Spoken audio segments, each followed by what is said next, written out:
আজকে রিস্ক চ্যাপ্টারটা পড়াবো। রিস্ক চ্যাপ্টার থেকে আসলে 10-12টা প্রশ্ন আসবে। সো নানানভাবে কানেক্টেড থাকবে, রিস্কের সাথে অনেক প্রশ্ন থাকবে। সো আমি আসলে রিস্ক চ্যাপ্টারটা পিএম বক সবচেয়ে বড় চ্যাপ্টার ছিল। পিএম বক যদি আমার 6th এডিশন ছিল, অনেক বড় ছিল।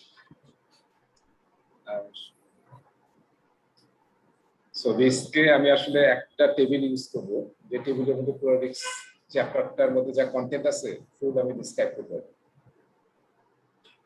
একটা টেবিল এবং হোয়াইট বোর্ড, এটা দিয়ে আমি পুরো চ্যাপ্টারটা শেষ করব। এরপরে স্লাইড জাস্ট আমরা মানে ওয়ার্ক থ্রু করব ভেরি কুইকলি, বিকজ আমার মানে ডিসকাশন এই টেবিলের মধ্যে শেষ হয়ে যাবে। সো রিস্ক নিয়ে আমরা সবাই জানি যে রিস্ক নিয়ে আসলে, যেটা এর আগের ক্লাসে সবাই জয়েন করে নাই, কিন্তু আমরা একটু কথা বলতে করতেছিলাম যে রিস্ক আসলে সবচেয়ে বেশি মানে আনটাচ বা আনট্যাপড জিনিস আমাদের প্রজেক্ট ম্যানেজমেন্ট এবং সব জায়গায়। সো রিস্কের কারণে মানে আমাদের কিন্তু প্রজেক্টে অবজেক্টিভ অ্যাচিভ করা খুব টাফ হয়ে যেতে পারে যদি রিস্ক আমরা ঠিক হ্যান্ডেল করতে না পারি। ঠিক আছে, সো রিস্কটা আসলে খুবই প্রায়োরিটি নিতে হবে। এবং আমরা যেটা সবসময় রিস্কের সাথে আসলে, যে আমার কাছে মনে হয় ইয়ার খুব মিল আছে আমাদের, মানে ডিজিজ বা রোগ, মানুষের শরীর, হেলথ, এগুলোর কিন্তু রিলেশন আছে। আমি মাঝে মাঝে মানে বলবো এইসব এক্সাম্পল দিয়ে, যে আমরা আগে থেকে শিখছি না যে প্রতিকারের যে প্রতিষেধকই উত্তম, প্রিভেনশন ওভার কি inspection, prevention over inspection. So রিস্কের ব্যাপারে সবার প্রথম কাজ হচ্ছে বি প্রোঅ্যাক্টিভ। যত প্রোঅ্যাক্টিভলি আমরা রিস্ক নিয়ে কাজ করতে পারবো তত বেটার।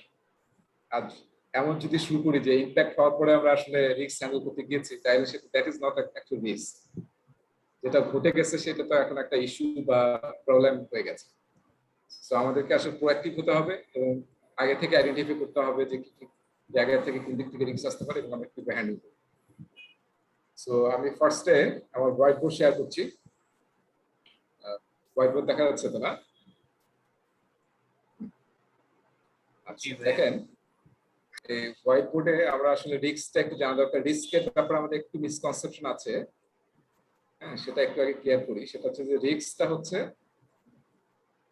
ডেফিনেশনটা একটু জানা দরকার। ডেফিনেশনটা হচ্ছে রিস্ক হচ্ছে এমন কোন একটা ইভেন্ট যেটা ফিউচারে হতেও পারে, নাও হতে পারে, কিন্তু যদি ঘটে তাহলে প্রজেক্টের অবজেক্টিভ, আমরা যে কারণে প্রজেক্টটা শুরু করছি, সেটা বাজেট হতে পারে, স্কোপ হতে পারে, আমাদের টার্গেটেড আউটপুট হতে পারে, প্রজেক্টের যে কোনো একটা অবজেক্টিভকে সে নেগেটিভলি অথবা পজিটিভলি ইম্প্যাক্ট করবে, সেই জিনিসটা কেন বলতেছে রিস্ক। তার মানে রিস্ক হচ্ছে ফিউচারে কোনো একটা ইভেন্ট, হতেও পারে নাও হতে পারে। যখনই আমরা বলতেছি রিস্ক হতেও পারে নাও হতে পারে, তখন আমরা কি, আমরা একটা শব্দ আমরা জানি যে এটা আসলে আমরা মেজার করি প্রবাবিলিটি দিয়ে, হবে কি হবে না, তাই না? আজকে বৃষ্টি হবে কি হবে না, সো প্রবাবিলিটি। আর আরেকটা রিস্কে খুব ইম্পর্টেন্ট জিনিস হচ্ছে ইম্প্যাক্ট। যদি রিস্কটা ঘটে তাহলে সেটার ইম্প্যাক্টটা কিরকম, সেটাকে পজিটিভ ইম্প্যাক্ট নাকি নেগেটিভ ইম্প্যাক্ট। কেন পজিটিভ নেগেটিভ বলতেছি, আমরা আসলে আমাদের যেটা কনসেপশন আছে সেটা হচ্ছে যে রিস্ক মানে হচ্ছে কি, রিস্ক মানে কি নেগেটিভ। আমরা সবসময় ভাবি রিস্ক মানে হচ্ছে নেগেটিভ। সো পিএম বকের ভাষ্যটা একটু ডিফারেন্ট, এবং আসলে তাই রিস্কটা হচ্ছে যে আপনার পজিটিভ হতে পারে, নেগেটিভ হতে পারে। অনেক সময় আমাদের ম্যাটেরিয়ালের কস্ট আমরা ভেবেছিলাম এরকম হবে, কিন্তু দেখা গেল কোনো কারণে ম্যাটেরিয়ালের কস্ট কমে গেছে। যেমন দেখেন আমাদের যে হাড়ি ভাঙা আম, তাই না, রংপুরের, সেটা জাস্ট 2 সপ্তাহ আগে আমার আম্মা ফোন দিল যে আম এখন 20 টাকা করে কেজি। হাড়ি ভাঙা আম, রংপুর শহরে আর কি। সো মানে বিক্রি হচ্ছে না, কি করবে? হ্যাঁ, লোকজন জোর করে এটাকে আম দিয়ে যাচ্ছে যে আম কেনেন, 20 টাকা 30 টাকা করে আম, যেটা এখন আজকে এই সপ্তাহে শুনলাম যে 40 হচ্ছে। সো এই যে এটা ক্ষেত্রে দেখা একটা মানে যখন ম্যাটেরিয়ালের কস্ট হঠাৎ করে কমে যায়, কোনো কিছু হয়ে যায়, তখন কিন্তু আমাদের বেনিফিট হয়ে যায়। আবার এরকম হলো যে আমরা আসলে কোনো কারণে রিসোর্স খুঁজে পাচ্ছিলাম না, সো আমি কি করলাম, আমার দরকার ছিল 7-8 জন রিসোর্স, কিন্তু আমি আসলে 5 জন রিসোর্স পাইছি। তারাই এমন পারফর্ম করলো যে আসলে আমাদের ওই 2 জন রিসোর্সের আসলে অভাবটাই আমরা ফিল করলাম। সো এরকম কিন্তু অনেক পজিটিভ সিনারিও দেখা যায় রিস্কের মধ্যে। সো সেইটাকেও অবশ্যই কনসিডারেশনের মধ্যে নিয়ে আসতে হবে। এবং যখন পজিটিভ সিনারিও থাকবে তখন আসলে ওটাকে কিভাবে গ্রিপে নিয়ে আসা যায়, মানে ওটাকে কিভাবে গ্রাফ করা যায়, সেটাও কিন্তু আমাদেরকে জানতে হবে, সেই প্ল্যানিংও করতে হবে। সো যেমন আমরা নেগেটিভ রিস্কের জন্য প্ল্যান করব, তেমনি আমরা পজিটিভ রিস্কের জন্য যদি পারি প্ল্যান করব। যদি ওই সিচুয়েশনটা হয় তাহলে যেটা আমরা মানে বেস্ট অফ ওটা থেকে বেস্টটা নিয়ে আসতে পারি। সো প্রজেক্ট ম্যানেজমেন্টে পজিটিভ রিস্কটাকে বলা হয় অপরচুনিটি, ঠিক আছে, আর নেগেটিভ রিস্কটাকে বলা হয় আমরা সবাই জানি থ্রেট, তাই না? থ্রেট। সেইটা হচ্ছে আমি অনেকগুলো ডেফিনেশন এখন আলোচনা করতেছি। হ্যাঁ, সো এটা হচ্ছে অপরচুনিটি, এটা হচ্ছে থ্রেট, এবং রিস্কের সাথে প্রবাবিলিটি এবং ইম্প্যাক্ট কানেক্টেড।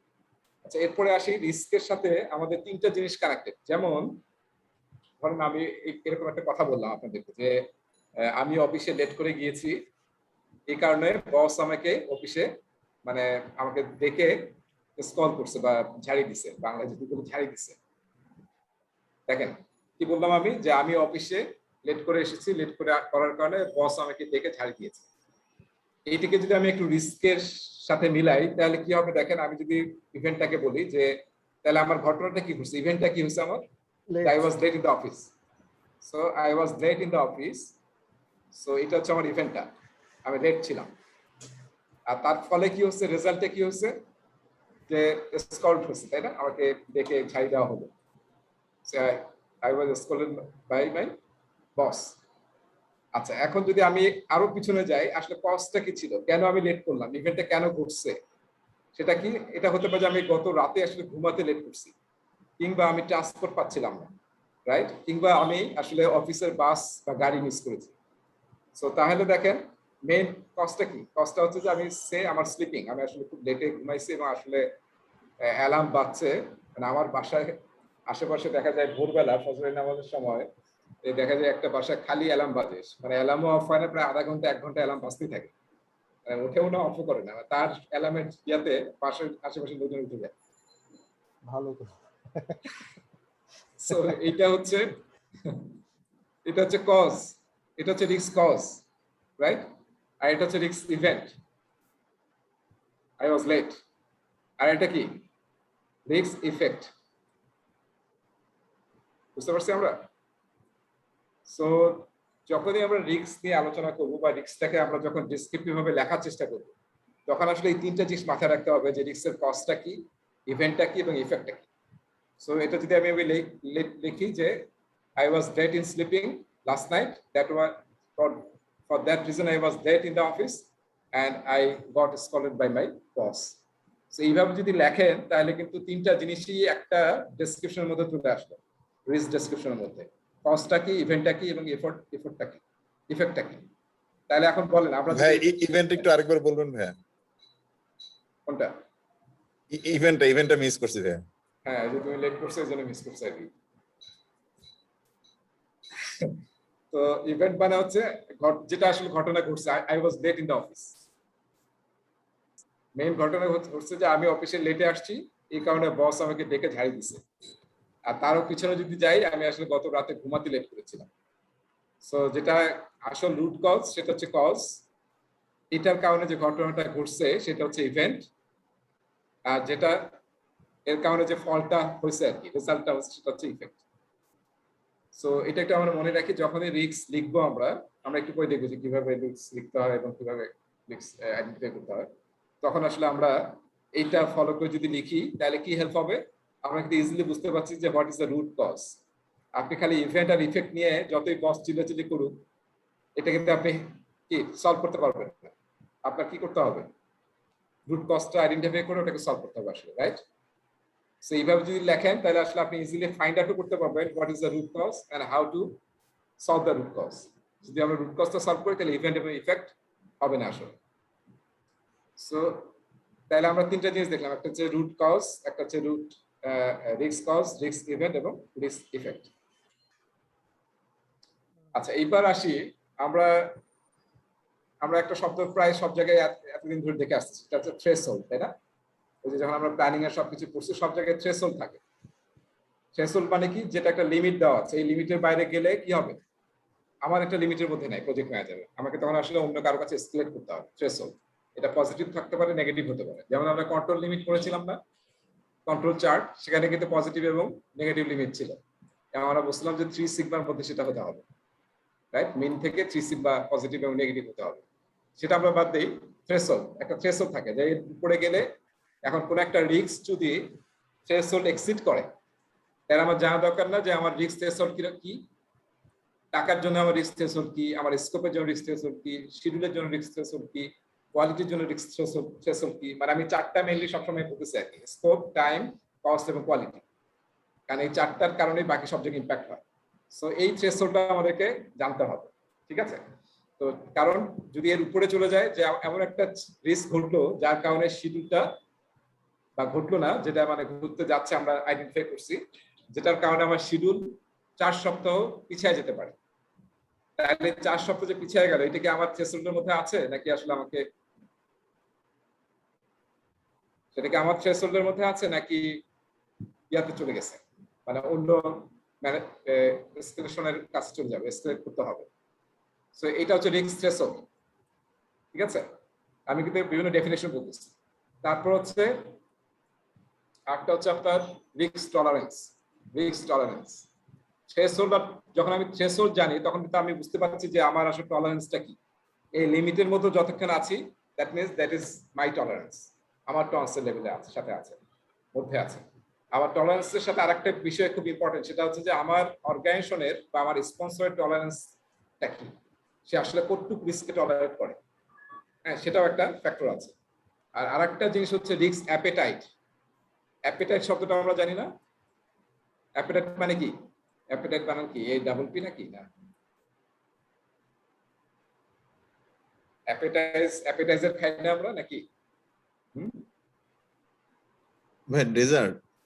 ডেজার্ট, হ্যাঁ, আমরা যে অনেক সময় ওই যখন আমরা কি বলে ওটাকে বাফেট খাবার খাই, তখন সবাই যখন আসলে ব্যস্ত থাকে অন্য খাবারে, তখন অনেকেই আবার শুরু করে ইয়া দিয়ে, ডিজার্ট দিয়ে। আমার কাছে জিনিসটা ভালো লাগে, আগে ফ্রুটস দিয়ে শুরু বা আইসক্রিম দিয়ে শুরু, তো অন্য ডিফারেন্ট ফ্লেভার আর কি। সো অ্যাপিটাইজার মানে কি, বাংলা থেকে এটার অ্যাপিটাইজার মানে আমরা এখন বলতেছি রিস্ক অ্যাপিটাইট। অ্যাপিটাইজার মানে আসলে মানে কোনো কিছুর জন্য ইচ্ছা, স্পেশালি খাবার ইচ্ছা আর কি, হ্যাঁ, বা খিদা, কোনো কিছুর জন্য খিদা আর কি, আমি আসলে চাই, আমি ক্ষুধার্ত কিনা। তো রিস্ক অ্যাপিটাইজারটা মানে হচ্ছে খুব ইন্টারেস্টিং, সেটা হচ্ছে যে আসলে আমি কতটুকু রিস্ক, মানে আমি কতটুকু রিস্ক নিতে চাই, গ্রহণ করতে চাই, মানে আমি হ্যাপি টু অ্যাকসেপ্ট রিস্ক।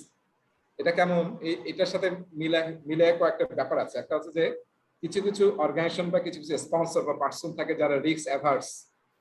আপনি চিন্তা করতে পারবেন, আমাদের মধ্যে অনেক আছে যে রিস্ক অ্যাভার্স, সে রিস্কের আশেপাশ দিয়ে যাবে না।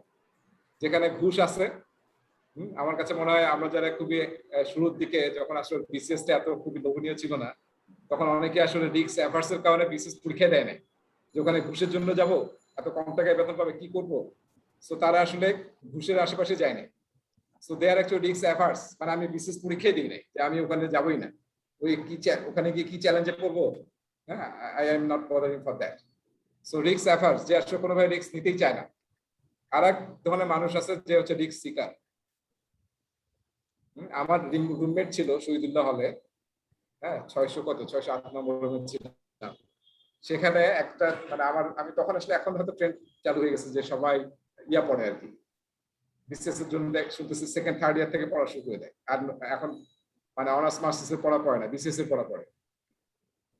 ঢাকা ভার্সিটিতে গেলে ওই যে সেন্ট্রাল লাইব্রেরির সামনে, তারপরে ঢাকা ইউনিভার্সিটির সেন্ট্রাল লাইব্রেরির সামনে ওই যে ছোট ছোট বেঞ্চ বসাইছে ওরা, মানে দেখতে ভালো লাগে না ভাইয়া, যে মেইন টেক্সট বাদ দিয়ে সবাই বাইরে এসব টুলের মধ্যে বসে বসে বিসিএস করতেছে, মানে হান্ড্রেডস অফ স্টুডেন্টস আর বিসিএস করতেছে। দেখেন হান্ড্রেডস অফ স্টুডেন্ট, এবং পাবলিক লাইব্রেরিতে মনে হয় ফুল ভর্তি শুধু বিসিএস দিয়ে। অনেকে বিসিএস পড়ার জন্য পাবলিক লাইব্রেরিতে যায়। তারপর আমাদের যে আর্কাইভ, আগারগাঁতে একটা লাইব্রেরি আছে।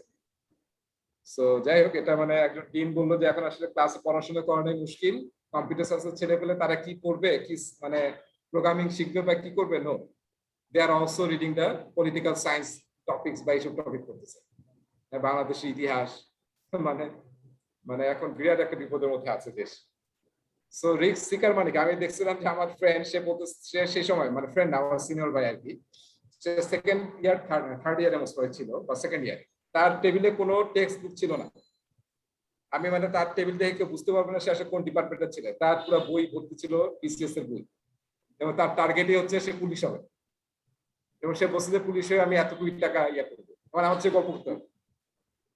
দ্যাট গাই মানে সেকেন্ড ইয়ার অথবা থার্ড ইয়ার আমাদের সময় 2000 সে আমি 98-9 এর কথা বলতে চাই 1998-99 সালে।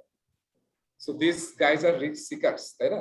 সো অনেক হ্যাঁ, অর্গানাইজেশন আমাদের ইউনিভার্সিটিতে এটা একটু বলি, আমাদের ইউনিভার্সিটিতে ছেলে পেলে ফার্স্ট ইয়ারে আইসা ডিগ্রি পরীক্ষা দিয়ে দিত, ডিগ্রি পরীক্ষা দিয়ে অ্যাপ্লাই করতো। এটাও একটা ভালো স্ট্র্যাটেজি। কি দুঃখজনক, ভালো স্ট্র্যাটেজি। কি যে অবস্থা মানুষের, আরো এখন যে অবস্থা, এটা সেই সময়ের কথা, এখন তো কি অবস্থা তাই বলো। এখন অবস্থা খুব খারাপ ভাইয়া। আমি ঠিক আছে, তাহলে আমরা দেখেন মানে হ্যাঁ এটা আমরা আচ্ছা তাহলে আমাদের দেখেন একটা হচ্ছে রিস্ক অ্যাপিটাইজার বুঝলাম আমরা যে আমাদের খিদা রিস্ক আমরা নিতে চাই কিনা, তার মধ্যে একটা সাইডে আছে হচ্ছে রিস্ক অ্যাভার্স, আরেক সাইডে আছে রিস্ক সিকার, যারা রিস্ক পছন্দ করে। ওই যে দেখবেন যে কিছু রিয়েল এস্টেট কোম্পানি আছে যারা আসলে ভেজাল যুক্ত জমি পছন্দ করে। আচ্ছা ভাই, আপনার ওই বন্ধু কি পরে পুলিশ পাচ্ছিল? আমি আর খোঁজ নেই, কারণ মাঝখানে হঠাৎ করে আমি জানি না যে সে আসলে সায়েন্সের স্টুডেন্ট না, খুব ইন্টারেস্টিং। ওই যে যখন হচ্ছে মানে আওয়ামী লীগ বিএনপির একটা বিরাট গন্ডগোল হলো, রাতের বেলা দখল করে নিল, পুরো যুদ্ধ চললো, তারপর থেকে সে মিসিং, এবং তারপর শুনলাম যে সে আসলে আর্টস ফ্যাকাল্টির একটা ছিল। ও আচ্ছা আচ্ছা আচ্ছা। সো ইন্টারেস্টিং, তার সাথে আর দেখা হয় নাই আর জানিও না তার ব্যাপারে, এবং সে বোধহয় যাই না এরপরে কি জানা নাই।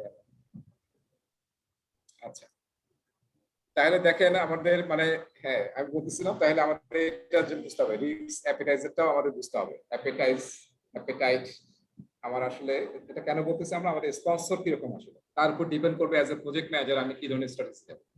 সো এগুলো হচ্ছে আমাদের রিলেটেড ডেফিনিশনস অ্যাবাউট রিস্ক। আমি স্ক্রিনটা বন্ধ করলাম, এখন আসলে আমি যাব হচ্ছে ইয়াতে একটা টেবিল দিয়ে বুঝাই। আমি বললাম যে রিস্ক আমরা বুঝাবো একটা টেবিল দিয়ে, ঠিক আছে? সেই টেবিলটার নাম হচ্ছে রিস্ক রেজিস্টার। রিস্ক রেজিস্টার আমাদের মনে আছে এরকম একটা ডকুমেন্ট অলরেডি আমরা করছি, কি সেটা স্টেক হোল্ডার রেজিস্টার, তাই না? সব স্টেক হোল্ডারের নাম, তাদের কি ধরনের ইন্টারেস্ট আছে প্রজেক্টে, তাদের রিকোয়ারমেন্ট কি, এক্সপেকটেশন কি, এই জিনিসগুলোকে আমরা ক্যাপচার করছিলাম এবং আবার ক্যাটাগরাইজ করছিলাম। আবার করে কোন ক্যাটাগরি স্টেক হোল্ডারকে আমরা কিভাবে হ্যান্ডেল করব সেই ব্যাপারে আমরা স্টেপ নিয়েছিলাম, বা এটা নিয়ে আরো ডিটেল আমাদের সামনের চ্যাপ্টারগুলোতেও আছে। সো সিমিলারলি প্রজেক্ট ম্যানেজমেন্টে বা পিএমবকে বা স্টুডেন্ট ম্যানুয়ালে কয়েকটা কিন্তু রেজিস্টারের কথা বলা আছে, যেমন ইস্যু রেজিস্টার, রিস্ক রেজিস্টার, ঠিক আছে? তারপর লেসন লার্ন রেজিস্টার, মনে আছে? লেসন লার্ন রেজিস্টার তার মানে কোন একটা ডকুমেন্ট যেখানে আসলে আমরা সেই রিলেটেড ইনফরমেশনগুলোকে রাখবো। এখন আমরা যখন রিস্ক নিয়ে কাজ করবো তাহলে কোন ডকুমেন্টে রাখবো, সেই ডকুমেন্টের নাম হচ্ছে রিস্ক রেজিস্টার। এবং এটা আপনাদের সাথে যে জিপ ফাইল শেয়ার করছি আমি, স্টুডেন্টদের জন্য শেয়ার করা আছে জিপ ফাইল, সেখানে দেখবেন যে এই যে এখানে আছে, আমি একটু দেখাই, যে আপনাদের জিপ ফাইলটা মনে হয় একটা ক্লাস শেয়ার করছিলাম, ওটাকে যখন আনজিপ করবেন তখন আসলে যে এরকম ডেটা পাবেন, এটিপি পিএমপি ডেটা, সেখানে আসলে বিভিন্ন টেমপ্লেটস আছে। হ্যাঁ আমরা এখন ডুইং দ্য ওয়ার্ক করতেছি, এখানে দেখেন রিস্কের একটা টেমপ্লেট দেওয়া আছে এটা, এবং একটা অ্যাক্টিভিটিও আছে এই চ্যাপ্টারের সাথে, সেটা করার পরে সলিউশনটা আপনি দেখতে পারবেন আর কি, যে আপনার সলিউশনটা ঠিক হচ্ছে। আর আমি যেটা পড়াচ্ছি সেটা আসলে রিস্ক রেজিস্টার 2, যেটা আসলে আমি নিজে এটাকে আসলে মডিফাই করছি করে যে কালারফুল একটা বানাইছি আর কি, যেটা আমি এখন এক্সপ্লেইন করব। তাহলে আমাদের দেখেন রিস্কের সাথে আসলে আরেকটা জিনিস আমরা একটু দেখানো দরকার, সেটা হচ্ছে যে প্রসেস চার্টটা একটু দেখাই। প্রসেস চার্টটা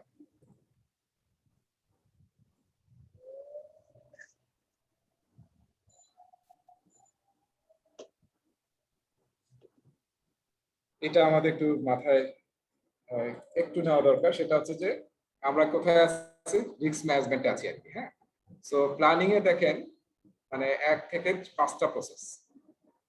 প্রথম কাজ কি, প্ল্যান রিস্ক ম্যানেজমেন্ট, কিভাবে রিস্ক ম্যানেজমেন্ট করব, হ্যাঁ কিভাবে আইডেন্টিফাই করব, কিভাবে কোয়ালিটি অ্যানালিসিস করব, কিভাবে কোয়ান্টিটি অ্যানালিসিস করব, তারপরে কিভাবে রিস্কের প্ল্যান করব, রেসপন্স প্ল্যান করব, সেটার প্ল্যানিং করা, তারপরে ইমপ্লিমেন্ট, কিভাবে ইমপ্লিমেন্ট করব, ইমপ্লিমেন্ট মানে এক্সিকিউশন, রেসপন্স প্ল্যানটা কিভাবে মানে ইমপ্লিমেন্ট করব, আর লাস্ট হচ্ছে কিভাবে আমরা through out the project monitor করব, whether our risk management strategy is okay or not.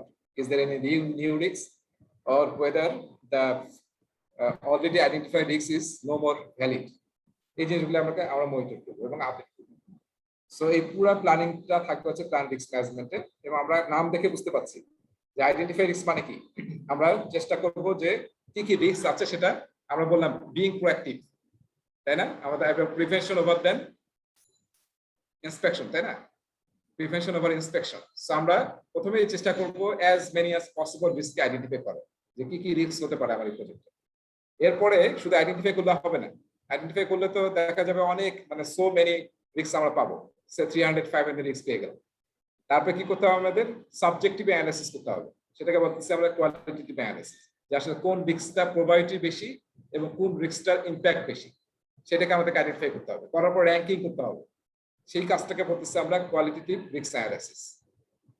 তারপরে কি, তারপর হচ্ছে কোয়ান্টিটেটিভ রিস্ক অ্যানালিসিস। তার মানে আমরা আরো ডিপে যাচ্ছি।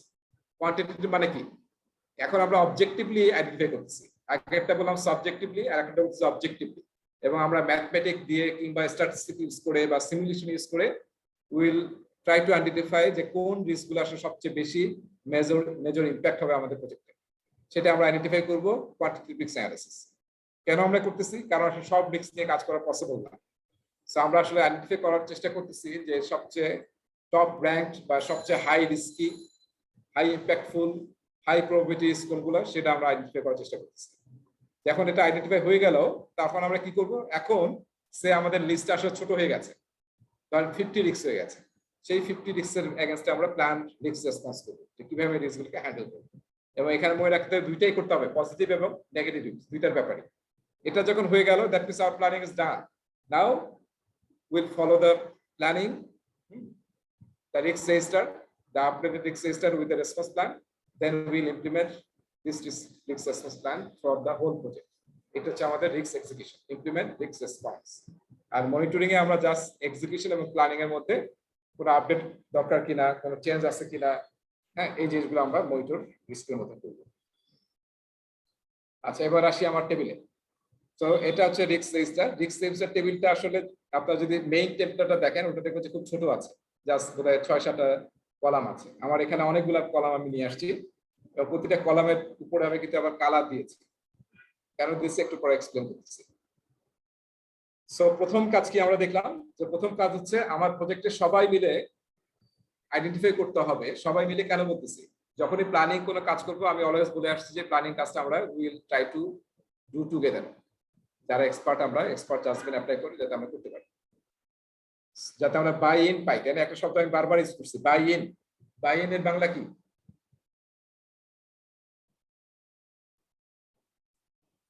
আমি এই শব্দটা বারবার ইউজ করছি না এবং বারবার করবো। বাই ইন এই শব্দের অর্থ কি একটু মাথায় নিয়ে নেন। এটা হচ্ছে অ্যাক্টিভ সাপোর্ট। হ্যাঁ, অ্যাক্টিভ পার্টিসিপেশন, অ্যাক্টিভ সাপোর্ট যাতে আপনি পান আপনার টিমে। এটা কখন পসিবল, যখন আসলে আমরা সবাই বাই ইন পাবো এবং সবাইকে যখন ইনভলভ করবো। আচ্ছা, ঠিক আছে, আসেন। তাহলে আমাদের প্রথম কাজ হচ্ছে রিস্ক আইডেন্টিফাই করা। তাহলে আইডেন্টিফাই করার পর কি করবো, আমরা প্রতিটা একটা আইডি দেবো, সেটাকে বলা হচ্ছে রিস্ক আইডি। হ্যাঁ, সেটা হচ্ছে রিস্ক আইডি। তারপর হচ্ছে রিস্কটা কি, তারপর হচ্ছে রিস্কের ডেসক্রিপশন, রিস্কের ডেসক্রিপশন। এবং ওই যে আমি বলছিলাম রিস্কের যখন রিস্কের ডেসক্রিপশন জাস্ট ওয়ান লাইনার হতে পারে, এটা ইউজ করতে হবে কিন্তু এরকম না। হ্যাঁ, অনেক অর্গানাইজেশনে একদম নিজেদের রিস্ক রেজিস্টার আছে বা আরো অনেক কিছু থাকতে পারে। আমি জাস্ট সিম্পল ভাবে পুরো রিস্ক ম্যানেজমেন্টটাকে এখানে এক্সপ্লেন করার চেষ্টা করছি। তারপর রিস্কের ইভেন্টটা, কস্ট এবং ইফেক্টটা মনে আছে আমি যে বলছিলাম, রিস্ক ইভেন্ট, কজ এবং ইফেক্ট, তো সেটা আপনি এখানে লিখবেন। ঠিক আছে, তারপর আরেকটা জিনিস লাগবে, ট্রিগার।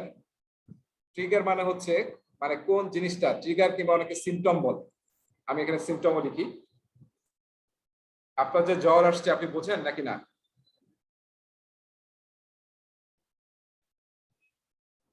হ্যাঁ, আমাদের জ্বর আসে কিছু সিমটম আছে না? সিমটম আছে। হ্যাঁ, মানে মাথা ব্যথা করতেছে বা একটু মানে গরম লাগতেছে, এরকম অনেকের নানান ভাবে আসে জ্বরটা আর কি, বোঝা যায়, শরীর কাঁপতেছে, অনেকের বিভিন্ন ভাবে আসে। কারণ জ্বরটা এই জন্য এক্সাম্পল দিচ্ছি, মানে এটা আমাদের সবসময় জ্বর আর ঠান্ডা মানে সবসময় সবারই হয়। সো শুধু শুনছিলাম যে ফেরাউনের নাকি কখনো জ্বর সত্যি কিছু হয় নাই ফেরাউনের। আচ্ছা যাই হোক, that is another story. So দেখেন, তার মানে সিমটম গুলিকে আইডেন্টিফাই করা, যে কোন কোন সিমটম দেখলে আমরা এখন বুঝতে পারবো যে আমাদের ইভেন্ট ওই রিস্কটা ঘুরতে যাচ্ছে। সো সেটা যদি আপনি আইডেন্টিফাই করতে পারেন তাহলে আপনি সিমটম গুলিকে লিখবেন, কারণ এগুলো আমাকে হেল্প করবে যখন আপনি রিস্কের প্ল্যান করবেন। তাহলে আমি প্রথম কাজ হচ্ছে সমস্ত রিস্কগুলোকে আইডেন্টিফাই করা, এবং সেটা করার জন্য যে মিটিং করা হয় সবাই মিলে মিটিং, সেই মিটিংটার একটা স্পেশাল নাম আছে। এই নামটা পিএমবক্স 6 এডিশন থেকে ইউজ করা শুরু করছে পিএমবক, এবং নামটা আমার খুব পছন্দ হয়েছে। সেই নামটা হচ্ছে রিস্ক ওয়ার্কশপ। বুঝতে পারছি কি বললাম? Risk workshop. So risk workshop তার মানে আপনি যখন এই কাজটা করবেন, খুব ভালো হচ্ছে যে আপনি ওই যে আপনার কনফারেন্স রুমের বাইরে লাগায় রাখবেন, যে আমরা যেমন দেখি না ওয়ার রুম, যুদ্ধ রুম, এভাবে লিখে রাখবেন রিস্ক ওয়ার্কশপ চলতেছে। তাহলে দেখবেন যে ভয় আর কেউ এখানে আসবে না যে কি না কি ঘটে এখানে। সো রিস্ক ওয়ার্কশপ থাকবে, সেখানে আপনি আসলে এই যে রিস্কগুলোকে আইডেন্টিফাই করবেন, এই যে এই কাজগুলো সব রিস্ক ওয়ার্কশপে করবেন। আমরা এই মিটিংটাকে বলতেছি রিস্ক ওয়ার্কশপ। আচ্ছা, এখন ধরেন আমরা ইনিশিয়ালি রিস্ক আইডেন্টিফাই করলাম যেখান থেকে পসিবল, সেটা ডকুমেন্ট হতে পারে, সবাই মানে ব্রেনস্টর্মিং করে এটা আমরা দেখবো যে কি কি আমরা টুলস টেকনিক ইউজ করতে পারি। সো যেভাবে পারি, যে সোর্স থেকে পারি, কন্ট্যাক্ট ডকুমেন্ট থেকে, এনিহোয়ার। সো আমরা সব রিস্কগুলোকে আইডেন্টিফাই করে, ফর এক্সাম্পল আমরা আইডেন্টিফাই করলাম যে আমাদের প্রজেক্টে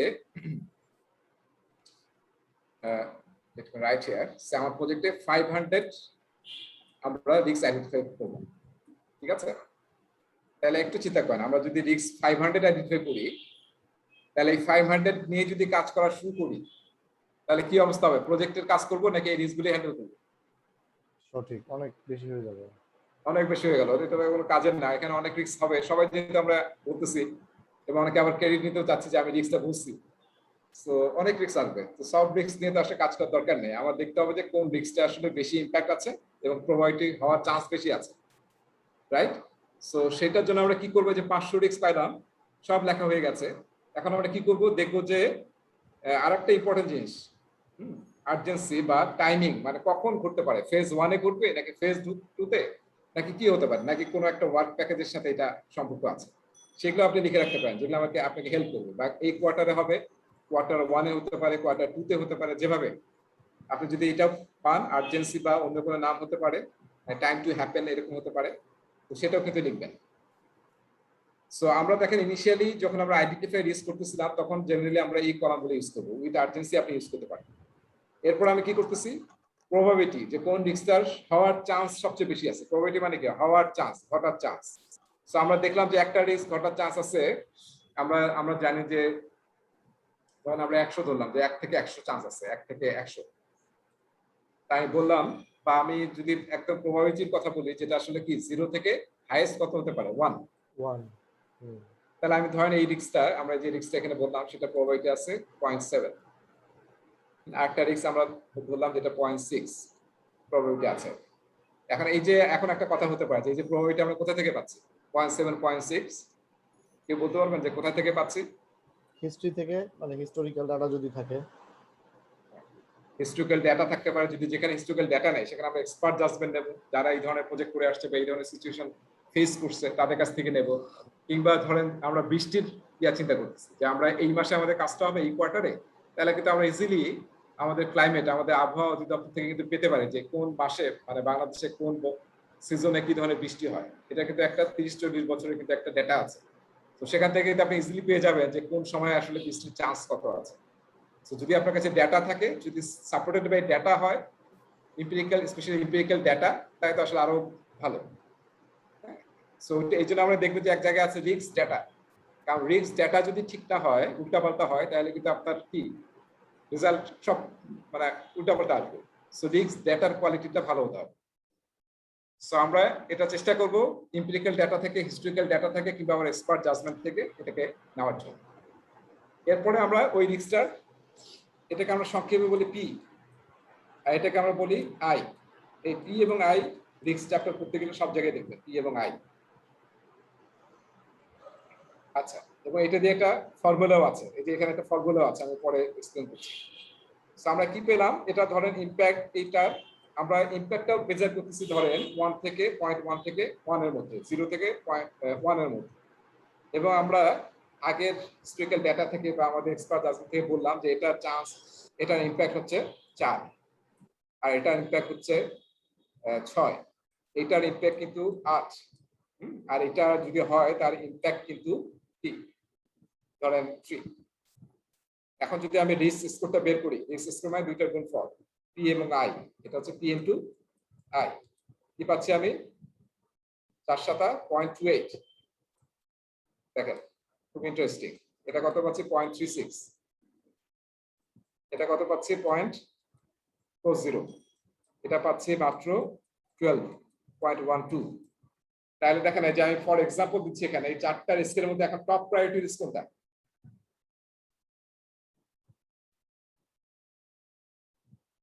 সবচেয়ে টপ তাহলে রিস্ক কোনটা আমাদের জন্য? 40 হ্যাঁ, বুঝতে পারছি আমরা। তাহলে কিন্তু আমরা এখন আমাদের মেইন ফোকাস যদি এই 4টার মধ্যে যদি আমরা এখন প্রায়োরিটাইজ করতে চাই, তাহলে কিন্তু এইটা চলে যাবে টপে, তাই না? এটা সেকেন্ডেই থাকবে, এটা চলে আসবে থার্ডে, আর এটা চলে যাবে ফোর্থ পজিশন। তার মানে আমরা কি করলাম? রিস্কের প্রায়োরিটাইজেশন করলাম। এই কাজটাকে বলা হচ্ছে রিস্ক কোয়ালিটেটিভ অ্যানালাইসিস। আমরা সাবজেক্টিভ ভাবে অ্যানালাইসিস করলাম যে আসলে কোন রিস্কটা র্যাঙ্ক কিরকম, প্রায়োরিটাইজ করলাম আমরা। তো এটাকে যে প্রসেসের থ্রুতে আমরা করি এটাকে বলা হয় কোয়ালিটেটিভ অ্যানালাইসিস। আচ্ছা, এরপরে আসতেছি নেক্সট, আমরা এখন যাব আরো আমরা ফাইন্ড আউট করতে চাই যে আসলে এখানে একটা কথা বলে রাখি যে আমরা সব অর্গানাইজেশনে কিন্তু আসলে করি না, কি বলে মানে কোয়ান্টিটেটিভ অ্যানালাইসিসে যাই না, কোয়ালিটেটিভ অ্যানালাইসিস অনেকে মানে রিস্ক অ্যানালাইসিস করে না। যদি আপনি কোয়ালিটেটিভ দিয়েও শুরু করেন that is also very good. অনেকেই কোয়ালিটেটিভ পর্যন্ত করেই তারপরে রিস্ক রেসপন্সে চলে যায়, কোয়ান্টিটেটিভে যায় না, ঠিক আছে? আর যদি কোয়ান্টিটেটিভে যান তাহলে মানে এটা আমি এই জন্য বলে রাখতেছি যে আসলে অনেক অর্গানাইজেশন তাই করে আর কি, একদম কোয়ালিটেটিভ করার পরে তারপরে আসলে রেসপন্সে চলে যায়, মাঝখানে কোয়ান্টিটেটিভ অ্যানালাইসিস করে। আর যদি আপনি করেন তাহলে কি হবে, আমরা একটা যদি আপনাকে মানে ধরেন আপনি একজন কোচ, আপনি একজন মানে ফিজিক্যাল কোচ, এবং আপনি 2-3 ধরনের কোচিং দেন। একটা কোচিং করান রানারদের জন্য যারা দৌড়ায়, আর একটা কোচিং করান হচ্ছে আপনি যারা পাহাড়ে ওঠে বা পর্বতে ওঠে। এখন ধরেন একটা গ্রুপ অফ পিপুল যারা অল আর মিলিয়নিয়ার্স, ঠিক আছে? তো তাদের আসলে জীবনে আর পাওয়ার কিছু নাই, মিলিয়নিয়ার্স বা অত বিলিয়নিয়ার্স। তো তারা ভাবতেছে যে, এবং তাদের বয়স সবার 60+, আর তারা চিন্তা করছে আমরা 2টা কাজ করবো, 2টার মধ্যে যে কোনো একটা কাজ করবো। এখন আপনি একজন খুবই সাকসেসফুল কোচ, আপনাকে এসে বলতেছে যে আমরা এভারেস্ট জয় করতে চাই এট দ্য এজ অফ 60। আর মানে ওরাই আবার বলতেছে কিংবা আমরা ম্যারাথন মানে ম্যারাথনে জয়েন করতে চাই। সো আপনাকে যদি এখন বলা হয় এই 2টা অপশন দেয়, তাহলে আপনি আসলে কোনটার ব্যাপারে ডিসাইড করবেন? তাদের কি উপদেশ দেবেন যে তোমরা মিলিয়নিয়ার হও, মানে এভারেস্ট জয় করার জন্য প্রিপারেশন নাও, নাকি বলবেন যে ম্যারাথনে পার্টিসিপেট করার জন্য প্রিপারেশন নাও? কি বলবেন?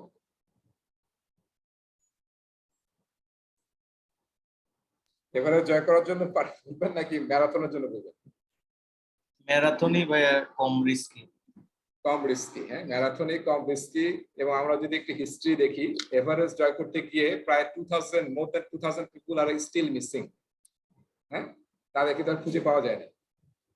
আর ম্যারাথনে দৌড়াইতে গিয়ে কেউ হার্ট অ্যাটাক হয়ে মরে গেছে, এটা 2-1টা কেস হতে পারে।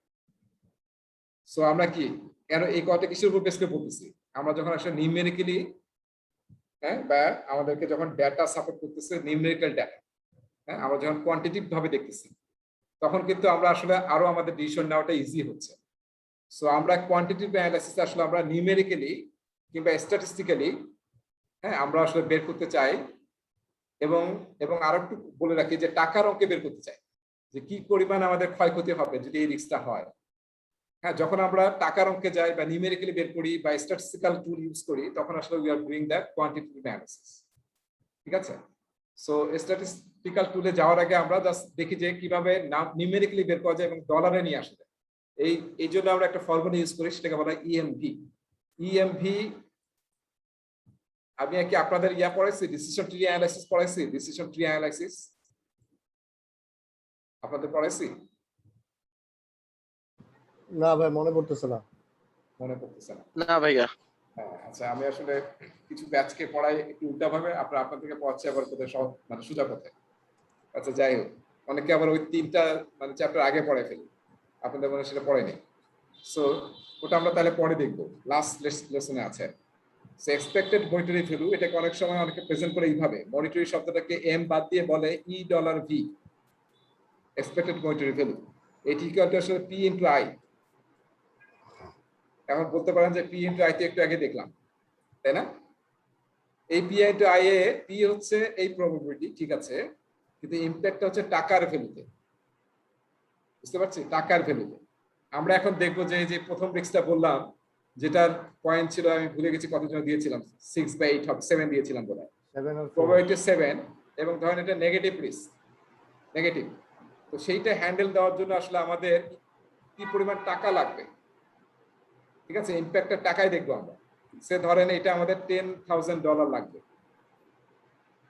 10K লাগবে। আর একটা ছিল 0.6, সেটা আমাদের ধরেন আমাদের জাস্ট 400K লাগবে, 4K বা $4,000 লাগবে। আর একটা 0.3 ছিল, যেটা আসলে মাত্র 1K লাগবে। আর আরেকটা ধরেন পজিটিভ রিস্ক আছে, পজিটিভ রিস্ক, এটাকে আমরা মাইনাস দিতে পারি কিংবা ব্র্যাকেট দিতে পারি অ্যাকাউন্ট থেকে নিয়ম অনুযায়ী, ঠিক আছে। নেগেটিভ রিস্ককে আমরা ব্র্যাকেট ইউজ করতে পারি কিংবা নেগেটিভ ইউজ করতে পারি। এবং এইটা কিন্তু যখন আমি এক্সপেক্টেড মনিটারি ভ্যালু ক্যালকুলেট করবো, তখন আসলে আপনাকে নেগেটিভ এবং পজিটিভ ইউজ করতে হবে। আর যদি এখানে ধরেন এটা চান্স ছিল 0.2, কিন্তু ইট উইল সেভ মানি, এমন একটা রিস্ক যেটা আপনার মানি সেভ করবে, তাহলে এটা কি হবে? পজিটিভ হবে। কত টাকা সেভ করবে? সে আপনার হয়তো $2,000 সেভ করবে, তাহলে আপনি এটা দেখবেন পজিটিভ। এখন আমরা যদি এই ফর্মুলাটা ইউজ করি, তাহলে এখানে কত পাবো দেখেন তো। এখানে কত বললাম? কত, 5,000 না 6,000? 6,000 ধরেন, তাহলে 6/7 মাইনাস এটা, রাইট? এটা কত? 4/6 24 মাইনাস 2400। টাকার অঙ্কে নিয়ে আসছে আমরা, we need to know the money. হ্যাঁ, তারপরে কি এটা কত? মাইনাস 300, তাই না? মাইনাস 300। আর এটা যদি টাকা বেঁচে চায় তাহলে কি হবে? প্লাস 400। দেখছেন? তাহলে আমরা কি পেলাম? এই যে এটা আমরা ইএমভি পেয়ে গেলাম। এখন আমি যদি টোটাল ইএমভি পে করি, ধরেন এই 4টাই রিস্ক আমার প্রজেক্টে, তাহলে কত হয় একটু খেয়াল করেন তো, কত হয় যোগ করলে? যোগফল কত হয়?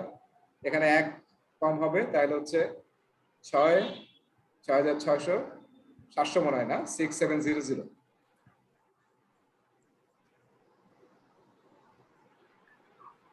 এটাকে একটা জিরো কি বেশি দিয়ে দিচ্ছিলাম? এটা একটা জিরো বেশি হচ্ছে, তার মানে $670।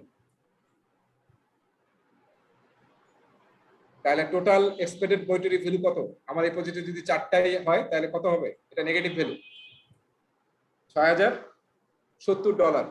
এটা মানে কি বুঝলাম একটু বলুন তো আমাকে, যে আমাদের total expected monetary value for this project, কারণ এই 4টাই আমাদের আছে, তার মধ্যে 3টা ছিল পজিটিভ নেগেটিভ আর একটা ছিল পজিটিভ, মানে সেভ হচ্ছে। তাহলে আমরা পেলাম নেগেটিভ 670। এটার মানে কি, ইন্টারপ্রিটেশনটা কি হবে? এটা হচ্ছে রিস্কের যে equivalent monetary impact, monetary impact. Okay, আর কি আছে? আর কি বলা যেতে পারে? আমাদেরকে একটা মনে আছে আমরা বলছিলাম যে 2 ধরনের রিজার্ভ আছে, ম্যানেজমেন্ট রিজার্ভ এবং কন্টিনজেন্সি রিজার্ভ, মনে আছে? হ্যাঁ এটা কন্টিনজেন্সি রিজার্ভ হবে। হ্যাঁ, তাহলে আমরা দেখেন এখান থেকে কিন্তু ওই যে কন্টিনজেন্সি রিজার্ভের ভ্যালু পেয়ে যাচ্ছি, যে আমার যদি এই রিস্কগুলো থাকে তাহলে I have to put aside $670 as my contingency reserve. বুঝতে পারছি? এই জন্য আমরা দেখবেন যখন আসলে কন্টিনজেন্সি রিজার্ভ বা বাজেট করা হয়, তখন কিন্তু এই ফিগারটাও নেওয়া হয়, যে রিস্ক থেকে আমরা কি কন্টিনজেন্সি ফিগারটা পাইছি। সো অনেক মানে মেইন একটা ইনপুট আসে হচ্ছে রিস্ক থেকে, এটা কিন্তু বেড়ে যাবে যদি আপনার প্রজেক্টের রিস্ক বেশি থাকে, ঠিক আছে। তো এটা কিন্তু আমার কন্টিনজেন্সি রিজার্ভ, তার মানে আমি যদি এত টাকা কন্টিনজেন্সি রাখি এবং আমার প্রজেক্টে যদি 4টাই কি থাকে, রিস্ক থাকে, তাহলে এটাই আমার এনাফ আমার রিস্ককে হ্যান্ডেল করার জন্য। বুঝতে পারছি? সো এই যে আমরা নিউমেরিক্যালি বের করলাম সেটাকে আমরা বলতেছি কোয়ান্টিটেটিভ অ্যানালাইসিস। এর সাথে সাথে আরো কিছু টেকনিক ইউজ হয়, যেমন আমরা মন্টে কার্লো সিমুলেশন ইউজ হয় বা অন্য কোনো সিমুলেশন টেকনিক ইউজ হতে পারে। সবচেয়ে বেশি ইউজ হয় মন্টে কার্লো সিমুলেশন। বিভিন্ন ডেটা ইউজ করে, যে আমাদের প্রবাবিলিটিতে আমরা একটা মাত্র ডেটা নিলাম 0.7, এটা যদি আমরা প্রতি বছরের ডাটা নেই, হ্যাঁ, ওয়েদারের প্রতি বছরের ডাটা বা প্রতি কোয়ার্টারের ডাটা এবং তার ইম্প্যাক্টটা কি, হ্যাঁ, কখন কত টাকা হবে, এরকম যদি অসংখ্য ডেটা নিয়ে আমরা অ্যানালাইসিস করি, তাহলে হয়তো আসলে আমরা আরো বেশি মানে কংক্রিট একটা ইনফরমেশন পাবো যে আসলে কত টাকা রাখতে হতে পারে। সেটা হচ্ছে মন্টে কার্লো অ্যানালাইসিস। হ্যাঁ, আবার আরেকটা আছে ইনফ্লুয়েন্স ডায়াগ্রাম ইউজ করা হয়, তারপর টর্নেডো ডায়াগ্রাম ইউজ করা হয়। সো এই ধরনের জিনিসগুলোকে ইউজ করা হয় কোয়ান্টিটেটিভ অ্যানালাইসিসের জন্য। আর আমরা সহজভাবে ইউজ করতে পারি যেটা, সেটা হচ্ছে ইএমভি, এক্সপেক্টেড মনিটরি ভ্যালু। তাহলে বুঝতে পারছি আমরা, তাহলে আমাদের এটা কি করলাম, আমরা কোয়ান্টিটেটিভ অ্যানালাইসিস করলাম। কোয়ান্টিটেটিভ অ্যানালাইসিস করলাম। সো এই যে একটু আগে আমাদের রিস্ক স্কোরটা বের করলাম, অনেক সময় একটা জিনিস খেয়াল রাখেন, অনেক সময় প্রজেক্ট যখন আমরা সিলেকশন করি, ধরেন আপনাকে বলা হলো আপনি অনেক, কখন আসলে আমরা প্রজেক্ট সিলেক্ট করি কারো কি মনে আছে? আমরা পোর্টফোলিও লেভেলে নাকি প্রোগ্রাম লেভেলে নাকি প্রজেক্ট লেভেলে, যে কোন প্রজেক্টটা আমাদের জন্য ঠিক এই বছর বা 5 বছরের জন্য? আমরা করি পোর্টফোলিও লেভেলে, তাই না? যারা সিনিয়র লোকজন তারা আসলে ডিসাইড করে যে কোন প্রজেক্টগুলো বা কোন প্রোগ্রামগুলো আমাদের জন্য বেস্ট হবে, কোনটা সবচেয়ে বেশি ভ্যালু ক্রিয়েট করবে। সো পোর্টফোলিও লেভেলে যখন আমরা নেই, তখন কিন্তু যারা অ্যানালাইসিস করে, হ্যাঁ, যে কোন প্রজেক্টটা সবচেয়ে ভ্যালু ক্রিয়েট করবে, তখন কিন্তু এই অ্যানালিসিস করা হয় কোনটার রিস্ক স্কোর কম এবং কোনটা রিস্ক স্কোর বেশি। সো কোন একটা প্রজেক্টের রিস্ক স্কোর ধরেন 1.2 সবগুলো মানে যোগ করে, আবার কোনটা পাওয়া গেল জাস্ট 0.9, আর একটা পাওয়া গেল 1.6, তাহলে কোনটা নেব আমরা রিস্ক স্কোরের উপর ভিত্তি করে যদি প্রজেক্ট সিলেক্ট করি? খুবই একটা ইন্টারেস্টিং জিনিস, কিন্তু অনেক সময় রিস্ক স্কোরের উপর বেস করে আমাদের সিলেক্ট করতে হয় প্রজেক্ট। শুধু তো ফাইন্যান্সিয়াল জিনিস দেখলে হবে না, আমাদেরকে রিস্কও কনসিডার করতে হবে। তখন কিন্তু আমরা দেখবো সবচেয়ে কম টোটাল রিস্ক স্কোর কার, সেই প্রজেক্টটা আমরা নেব যদি আমাদের রিস্কটা মেইন কনসার্ন হয় আমাদের প্রজেক্ট। বুঝতে পারছি? সো এটা কিন্তু আমাদেরকে হেল্প করে অনেক সময় প্রজেক্ট সিলেকশন, যে what project for which project should be select. তাহলে আমরা কি করে ফেললাম? কোয়ান্টিটেটিভ অ্যানালাইসিস করে ফেললাম। এখন আমাদের কাজ কি? রেসপন্স প্ল্যান তৈরি করব, যে how should we manage the risk. So তার জন্য আসলে আমরা স্ট্র্যাটেজি সেট করব। এটা নিয়ে এখন আমি একটু হোয়াইট বোর্ডে যাব। সবাইকে এই পর্যন্ত ঠিক আছে? আমার সাথে আছি? জি ভাই। আজকে পুরো আলোচনায় কিন্তু আমরা এই আলোচনায় করব, গল্প করতেছে, স্লাইডে যাচ্ছে না। এখানে যদি শিখে যান, আমার মনে হয় স্লাইডে আমার পড়ানোর দরকার নেই, আপনারা বাসায় খালি যা চোখ ভুলে গেলেই ইউ উইল আন্ডারস্ট্যান্ড। ভাই স্লাইডে এত ডিটেইল নাই, আপনি যত সুন্দর করে বোঝাচ্ছেন। ক্লাসে যে এই কনসেপ্টটা যদি আপনার মাথায় থাকে, তাহলে আপনি আসলে কোনো রিস্কের প্রশ্নে কোনো আটকাবেন না। এবার আসতেছে, আমি বলতেছি যে আমরা রিস্কগুলোকে আইডেন্টিফাই করতেছি, র্যাঙ্ক করে ফেলছি। প্রথমে ছিল 500, তারপরে ধরেন আমরা কোয়ালিটেটিভ অ্যানালিসিস করে এটাকে নিয়ে আসছি 100-তে, তারপরে আমরা আবার কোয়ান্টিটেটিভ অ্যানালিসিস করে নিয়ে আসছি 30-তে। মানে ফর এক্সাম্পল, এখন একটা জিনিস মনে রাখেন, সেটা হচ্ছে যে আমি যে 500 থেকে 200-তে চলে আসলাম বা 100-তে চলে আসলাম এবং লাস্ট 30-এ চলে আসলাম, তাহলে বাকি 470টা রিস্ক কোথায় যাবে? Any idea? কারো কোনো আইডিয়া আছে? আমরা বললাম যে সব রিস্কগুলো কোথায় থাকে? রিস্ক রেজিস্টারে। এই যে এখন যে 470 রিস্ক, এটাকে আমরা কি ডিসকার্ড করে যাব, ভুলে যাব যে এটা নাই? অবশ্য কিন্তু এখানে কিন্তু আমরা রিস্ক ওয়ার্কশপে টাইম দিয়েছি এবং অনেকগুলো অ্যানালাইসিস তার উপর করছি। তার মানে এটাকে কিন্তু ফেলে দেওয়া যাবে না। কি করতে হবে? এটা রিস্ক রেজিস্টার আমরা রাখবো না, না রেখে আমরা আরেকটা ডকুমেন্ট ইউজ করবো, সেটার নাম হচ্ছে ওয়াচ লিস্ট। আমরা বলি না ওয়াচ ডগ, তাই না? আমরা যে সফটওয়্যার বা আইটি তে ইউজ করি ওয়াচ ডগ। হ্যাঁ, সো ওয়াচ লিস্টে রাখতে হবে। তার মানে কি? আমরা ভুলে যাব না, মাঝে মাঝে আমরা এই ওয়াচ লিস্ট চেক করবো যে এখান থেকে আবার কোন রিস্ক আমার মেইন লিস্টে আসতেছে কিনা। সো সেটাকে বলা হয় ওয়াচ লিস্ট। এটা কত মনে রাখেন, পরীক্ষা আসতে পারে। ওয়াচ লিস্ট কিন্তু একটা ইম্পর্টেন্ট জিনিস আর কি। সো আমরা দেখেন ফাইনালি 30 রিস্ক নিয়ে আসছি। এখন এই 30 রিস্কের ব্যাপারে আমরা রেসপন্স তৈরি করতে চাই, যে কিভাবে আমরা রিস্কগুলোকে হ্যান্ডেল করব। এই জন্য আমি এখানে একটা টেবিল ড্র করছি। হ্যাঁ, টেবিলটা ড্র করছি। টেবিলটা সব ভিডিওতে থাকবে, ফলে আপনারা টেবিলটা যখন পরেও দেখবেন আপনাদের খুবই হেল্পফুল হবে। সেখানে আমি এক সাইডে লিখতেছি পজিটিভ রিস্ক, এবং ধরেন এই 30টার মধ্যে 5টা ছিল পজিটিভ আর 25 ছিল নেগেটিভ রিস্ক। নেগেটিভ আসলে মেইন কনসার্ন আমাদের, আর এটা হচ্ছে নেগেটিভ। স্যার এটাকে আমরা কি বললাম মনে আছে? পজিটিভ রিস্ককে আমরা কি বলি? অপরচুনিটি। অপরচুনিটি। আর নেগেটিভ রিস্কে থ্রেট। থ্রেট। তাহলে আমাদের হচ্ছে অপরচুনিটি, আর আমাদের এই সাইডে হচ্ছে আমাদের থ্রেট, রাইট? আচ্ছা, এখন দেখেন আমরা আসলে কিছু স্ট্র্যাটেজি নেব, খুবই চমৎকার স্ট্র্যাটেজি। মানে আপনার পরীক্ষায় যে টেবিল থেকে পরীক্ষায় 2টা বা 3টা প্রশ্ন আসবে স্ট্র্যাটেজির উপরে, একটা সিচুয়েশন দিবে, দিয়ে বলবে যে এখানে আসলে কোন স্ট্র্যাটেজিটা অ্যাপ্রোপ্রিয়েট। হ্যাঁ, এবং তখন আপনাকে প্রথমেই আইডেন্টিফাই করতে হবে এটা কি অপরচুনিটি বলতেছে নাকি এটা থ্রেট বলতেছে। অপরচুনিটি বানানো একটু ভুল করতেছে, ঠিক আছে? এটা কি অপরচুনিটি বলতেছে নাকি থ্রেট বলতেছে, এটা আসলে আপনাকে বুঝতে হবে। আচ্ছা, এখন যদি অপরচুনিটি হয় তাহলে আমাদের কিছু স্ট্র্যাটেজি আছে, আবার যদি থ্রেট হয় তাহলে আমাদের আবার ডিফারেন্ট স্ট্র্যাটেজি আছে, এবং দুইটার মধ্যে আবার মিলও আছে। আমি কি বলতেছি একটু এখন দেখতে পারবেন, আমি একটু লিখে নেই আগে। সো অপরচুনিটির ক্ষেত্রে আমাদের একটা হচ্ছে এক্সপ্লয়েট করা, এক্সপ্লয়েট, এক্সপ্লয়েট। আরেকটা হচ্ছে এনহান্স, এনহান্স। আর একটা হচ্ছে শেয়ার, শেয়ার, সরি, এখানে হচ্ছে অ্যাকসেপ্ট, অ্যাকসেপ্ট। লাস্টে হচ্ছে আপনার এসকেলেট, ঠিক আছে?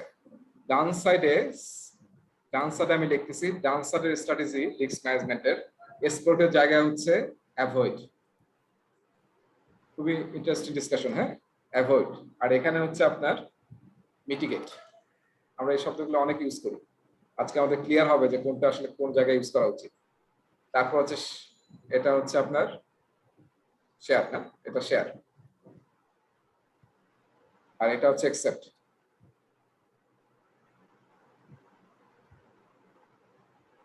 দুইটাই শেয়ার, এটা আমি একটু নিজে কনফিউজ হচ্ছি, শেয়ার ভুলে গেছি হয়তো।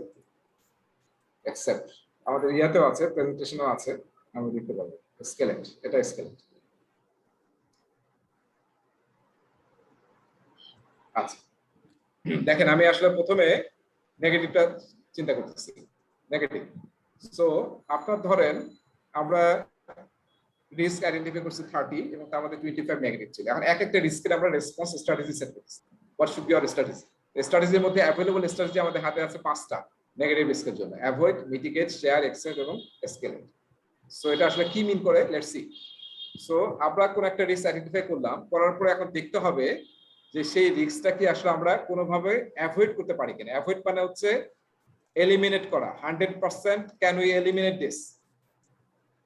বুঝতে পারছি? যদি এরকম কোনো অপশন থাকে যে উই ক্যান এলিমিনেট, তাহলে সেই স্ট্র্যাটেজি হচ্ছে অ্যাভয়েড। কিন্তু আপনার কি মনে হয় সব রিস্ক আপনি এলিমিনেট করতে পারবেন?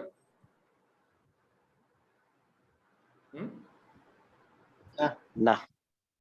আচ্ছা, তোমরা ওসমান তোমরা ইয়া পাও না যে আমাদের একজন প্রিন্সিপাল ছিল এই ওবাইদ স্যারের আগে, lieutenant colonel Wadud, most probably Wadud. তো উনি যখন মানে টেক ওভার করেন, প্রিন্সিপাল শারফুল আলম স্যার চলে যান লেফটেন্যান্ট কর্নেল। সো আমরা তখন ক্লাস 9-এ পড়ি। তো রাতের বেলা উনি আসলে মানে ইনঅগারেশন বক্তৃতা দিচ্ছে আর কি, অ্যাজ এ প্রিন্সিপাল। সো অন্ধকার, পুরো স্টেজ পুরো সব অন্ধকার, অডিটোরিয়াম খালি, স্টেজে ওনাকে দেখা যাচ্ছে।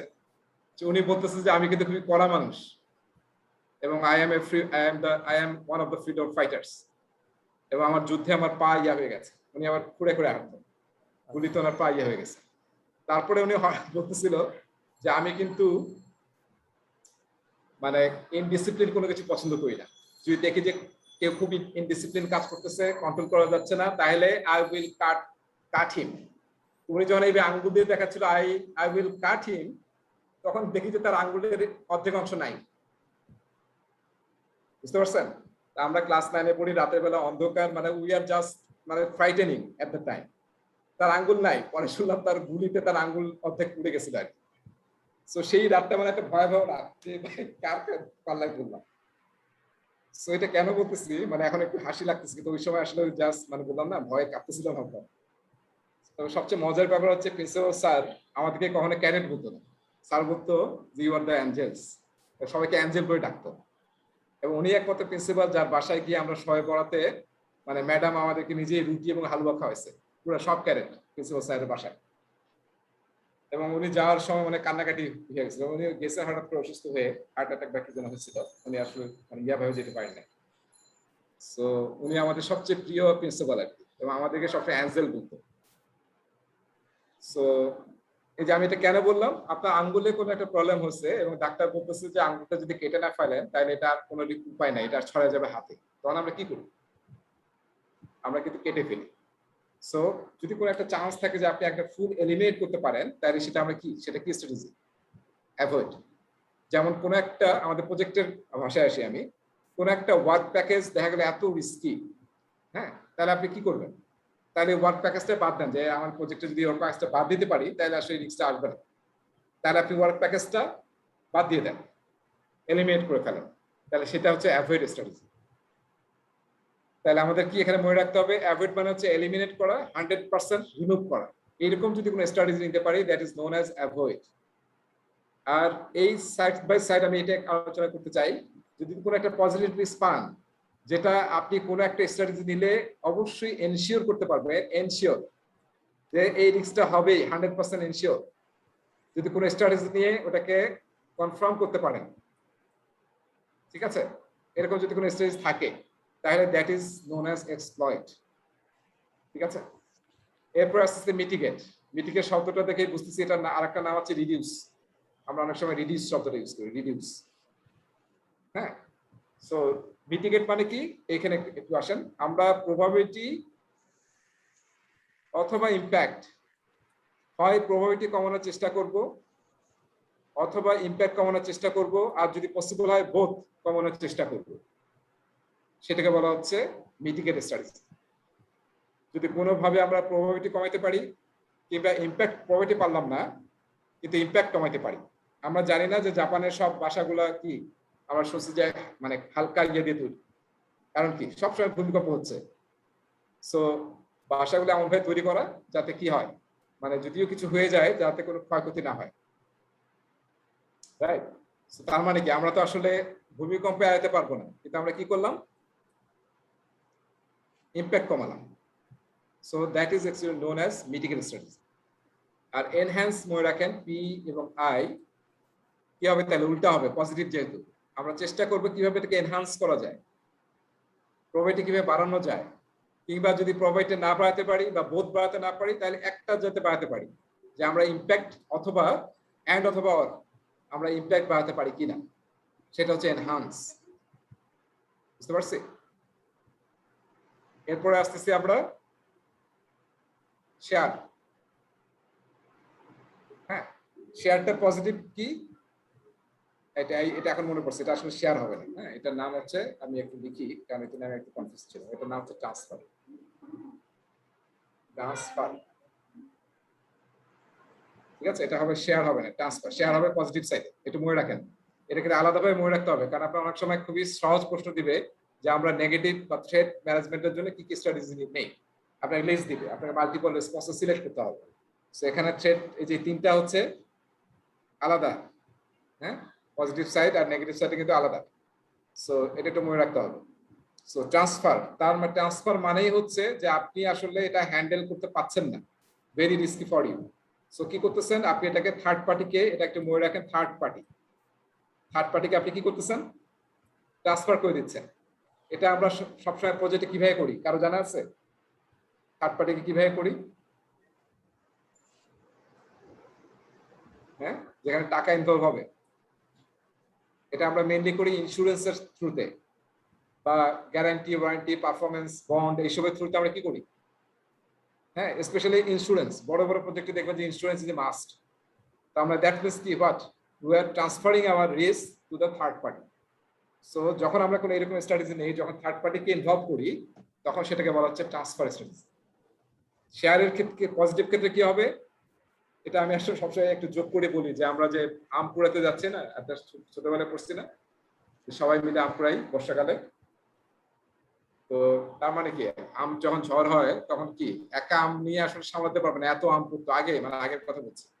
তো যদি সবাই মিলে শেয়ার করি, সবাই মিলে দৌড়ে যাই, তাহলে কি হবে, সবাই আসলে বেনিফিট হবে। আর একা করলে কি বেনিফিট হওয়া যাবে না। এই জন্য আমরা বোধহয় সবাই জানি, মানে ব্যাক অফ দ্য সিন যদি আমরা দেখি, যে বাংলাদেশে যত বড় বড় ব্যাংক আছে, যত ব্যাংক আছে, তার মালিক কারা? পলিটিশিয়ানরা ভাই, পলিটিশিয়ানস এবং ব্যবসায়ী অল বিগ বড় বড় বিজনেসম্যান না? হ্যাঁ। পার্টিস গ্রুপ, বসুন্ধরা গ্রুপ, সবার স্টেক আছে না? এটা All হচ্ছে are the ভাই shareholders actually. 90s এর আগে, আর 90s এর পরে হচ্ছে ভাই পলিটিশিয়ানরা। তো যেই হোক, এখন সবাই সব ব্যবসায়ী তেমন পলিটিশিয়ান, তাই না? ওই বেসনিভেল গ্রুপের সে ওই ব্যাংক চালাচ্ছে, তার মানে কি? তার মানে হচ্ছে এখন কিন্তু দেখবেন বড় কোনো ইনিশিয়েটিভ নিলেই সব কোম্পানি ব্যাক দেখবেন যে পার্টিস গ্রুপ, হ্যাঁ, এই গ্রুপ সেই গ্রুপ সবারই কিন্তু একটা শেয়ার আছে যে কোনো একটা বড় ইনিশিয়েটিভ।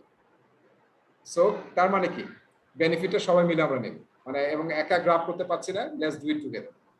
তো আমরা যখন পজিটিভ করে অপরচুনিটি পাবো, তখন আসলে একা যদি আমরা না পারি, তাহলে লেটস ডু ইট টুগেদার, তাহলে আসলে আমরা বেনিফিটটা অ্যাচিভ করতে পারবো। সো এটা কিন্তু আমাদের খেয়াল রাখতে হবে, শেয়ারটা একা করা যায় না। আমরা অনেক সময় একা চলতে চাই, কিন্তু যদি আমরা আসলে শেয়ার করি, তাহলে আসলে অপরচুনিটি সবাই মিলে কম পার্সেন্টেজ হবে, কিন্তু আমাদের অপরচুনিটি গ্র্যাব করতে পারবো, আর না দেখা যায় অপরচুনিটি পাবো। এরপর আসছে নেগেটিভ সাইডে অ্যাকসেপ্ট, শব্দটাই বুঝতেছি, তার মানে আমাদের কিছু করার নাই। হ্যাঁ, আমরা কোনো স্ট্র্যাটেজি দেবো না, কোনো কাজ করবো না। যদি থ্রেটটা হয়, মানে আমরা অ্যাকসেপ্ট মোডে আছি, যদি থ্রেটটা হয় তাহলে তখন দেখা যাবে যে কি ঘটে ঘটবে। তার মানে কি, অ্যাকসেপ্ট যখন করবো তাহলে দুইটা ঘটনা করতে পারে। একটা হচ্ছে রিস্কগুলো খুবই হালকা, খুবই ছোট টাইপ, যেটা আসলে কোনো ইম্প্যাক্ট নাই, তার জন্য স্ট্র্যাটেজি নেওয়া খাজনার চেয়ে বাজনা বেশি হয়ে যাবে।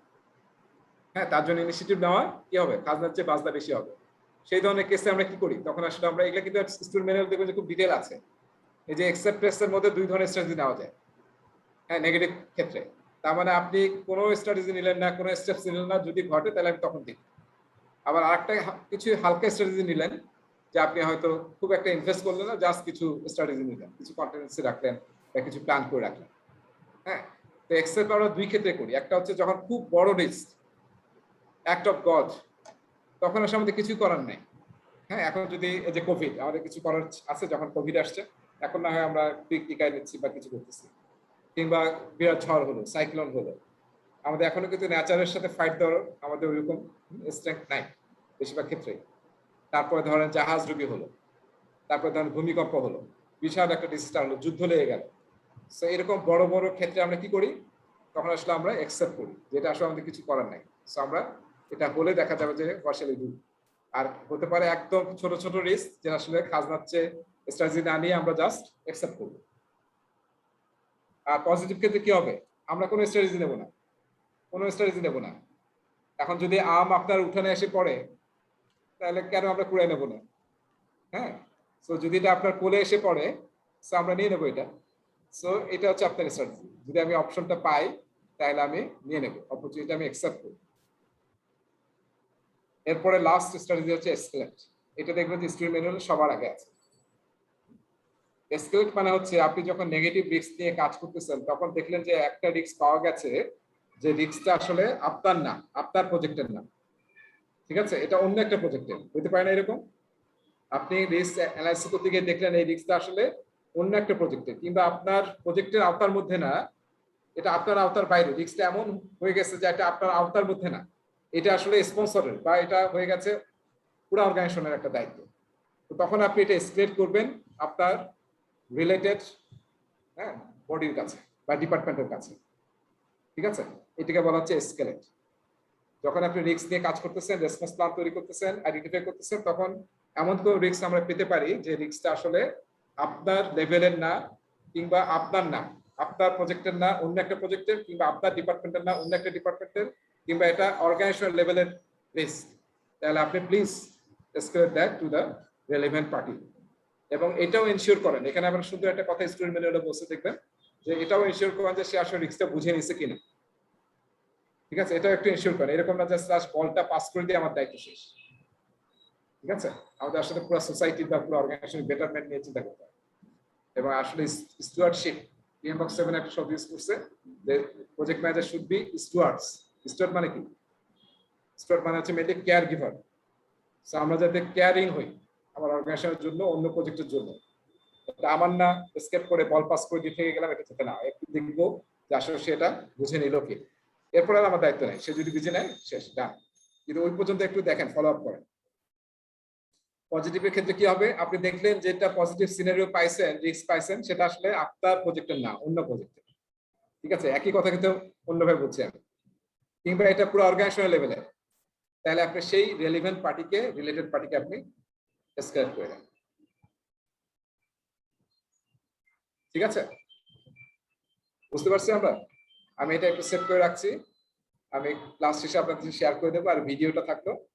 সো আপনার যখনই কোনো প্রশ্ন আসবে পরীক্ষায়, মনে রাখতে হবে, আপনাকে ফার্স্ট দেখতে হবে যে এটা কি অপরচুনিটি বলতেছে নাকি থ্রেট বলতেছে। কারণ কি, অপরচুনিটি বললে কিন্তু নামগুলো ডিফারেন্ট হয়ে যাচ্ছে। তারপরে আপনি এখন দেখবেন যে সিনারিওটা কি নেগেটিভ, যদি নেগেটিভ হয় তাহলে এটা কি অ্যাভয়েড বলতেছে, নাকি মিটিগেট বলছে, নাকি ট্রান্সফার বলছে। সো সেই অনুযায়ী আপনাকে আনসার দিতে হবে। ঠিক আছে, এখন দুইটা প্রশ্ন হতে পারে, একটা হয়তো সিনারিও দিয়েছে আপনাকে, এখন বলতে হবে যে এটা কোন স্ট্র্যাটেজি ওরা ইউজ করছে, কিংবা অনেক সময় একটা সিনারিও দিবে, একটা আপনাকে বলবে as a project manager what strategy you should use. তখন আপনারা দেখতে হবে যে আসলে কোন স্ট্র্যাটেজিটা ওই সিচুয়েশনে ফিট করে। অলরাইট, সো আমি হোয়াইট স্ক্রিন বাদ দিয়ে দিলাম। সবাইকে বুঝতে পারছি? কোনো প্রশ্ন আছে?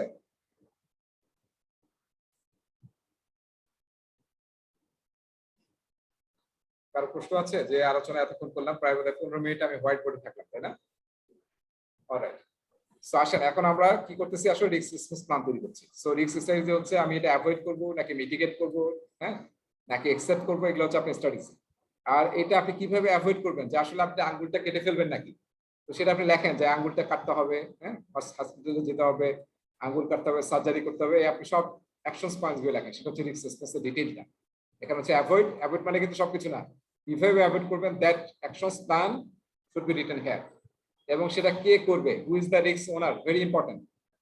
কে রিস্ক অ্যাকাউন্টেবল, ওনার মানে কি অ্যাকাউন্টেবল, এবং রিস্কের রেসপন্সিবল কে বা কারা রেসপন্সিবল হবে আর কি। হ্যাঁ, একাধিক লোক, ফুল একটা টিম হয়তো একটা রেসপন্স নিয়ে কাজ করবে। তার মানে যদি এই রিস্কটা ঘটে, তাহলে কি আপনি তখন দৌড়ানো শুরু করবেন যে কে রিস্ক অ্যাকাউন্টেবল আর কে এটা রিস্ক হ্যান্ডেল করবে। এগুলো আপনি এখনই সেট করবে যখন রেসপন্স প্ল্যান তৈরি করছেন, যে এটা রিস্ক অ্যাকাউন্টেবল কে এবং এটার জন্য কারা কারা কাজ করবে। তো যখন এই রিস্কটা ফায়ার হবে, ট্রিগার হবে, তখন এই যে যারা এখানে ইনভলভ এবং যে আসলে এই টিম লিড অ্যাকাউন্টেবল, সে মিলে সবাই মিলে রিস্কটাকে হ্যান্ডেল করবে। আর লাস্টে একটা কলাম ইউজ করবেন, সেটা হচ্ছে স্ট্যাটাস। রিস্কটা কি ওপেন আছে এখনো, নাকি ক্লোজ হয়ে গেছে, নাকি এখনো ঘটে নাই, ফিউচারে হবে। সো সেইটা আপনি স্ট্যাটাসে মেইনটেইন করতে পারেন। হ্যাঁ, this is also very important. কারণ কোন একটা রিস্ক ধরেন আপনি ধরছেন যে ফেজ 1 এ হবে, এই যে আর্জেন্সি ধরেন ফেজ 1 এ হবে, কিন্তু দেখা গেল ফেজ 1 পার হয়ে গেছে, ওই রিস্কটা হয় নাই। তার মানে আর সামনে কিন্তু ওটার কোনো চান্স নাই, কারণ ওটা ওই সময় হওয়ার কথা ছিল। আচ্ছা না, বাচ্চাদের অনেক সময় কিছু রোগ হয় যেটা বাচ্চা সময়ে হয়, এরপরে কিন্তু আর হবে না।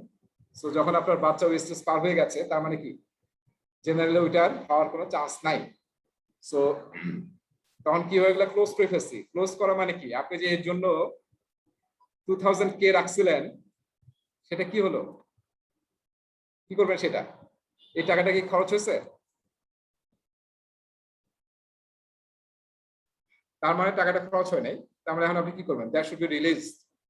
হ্যাঁ, আপনি মানে মানে মেইন অথরিটি, যারা অথরিটি, তার কাছে বলে দিবেন যে আমার রিস্কটা হয় নাই, এই টাকাটা কিন্তু আবার লাগবে। So you can release this money, this budget, যাতে ম্যানেজমেন্ট অন্য কিছু নিয়ে আরো মানে ইয়া করতে পারে, স্ট্র্যাটেজি করতে পারে। সো এই হচ্ছে আমাদের, হ্যাঁ, রিস্ক রেসপন্স। এবং এরপরে বাকি দুইটা প্রসেস হচ্ছে ইমপ্লিমেন্ট করা, একটা হচ্ছে আপনার ইমপ্লিমেন্ট মানে হচ্ছে এক্সিকিউশন করা, একটা হচ্ছে মনিটর করা, যে আসলে আপনার স্ট্র্যাটেজি ঠিক আছে কিনা, প্ল্যান ঠিক আছে কিনা, কোনো আপডেট দরকার আছে কিনা, নতুন কোনো রিস্ক আসছে কিনা। তারপরে যে আমি যেটা বললাম যে আপনার যে টাকাটা ইউজ হয় না, সেটা আপনি রিলিজ করবেন কিনা। আর একটা ভেরি ইম্পর্টেন্ট বিষয় আছে, যে রিজার্ভ আপনি রাখছিলেন, continuous reserve, is that still enough, নাকি আরো রিস্ক, আরো কন্টিনিউয়াস রিজার্ভ লাগবে, সেটা কিন্তু আপনাকে অলওয়েজ মনিটর করতে হবে। কারণ এটা কখনো বাজেট আজকে চাইলেন, কালকে কি বাজেট দিয়ে দেবে ম্যানেজমেন্ট? আজকে আপনার দরকার টাকা, কালকে দিয়ে দিবে management? There is a whole lot of process involve. So আপনি কিন্তু আগে থেকে দেখতে হবে, প্রোঅ্যাক্টিভ হতে হবে এবং হয়ে আপনাকে বলতে হবে যে আমার কিন্তু আরো 500K লাগবে, প্লিজ অ্যারেঞ্জ দিস মানি। ঠিক আছে, উইথ অল দ্য ডকুমেন্টস যে কেন আসলে লাগবে, ঠিক আছে, সেটা সহ আসলে আপনার কাছে আগে থেকে প্রস্তুতি নিতে হবে।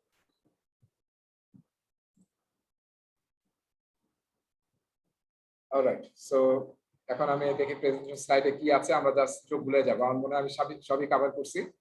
তারপর এসছি, আমরা ছিলাম কোথায়, মডিউল 2 না 3? আচ্ছা, মডিউল 3 তে আছি আমরা, না?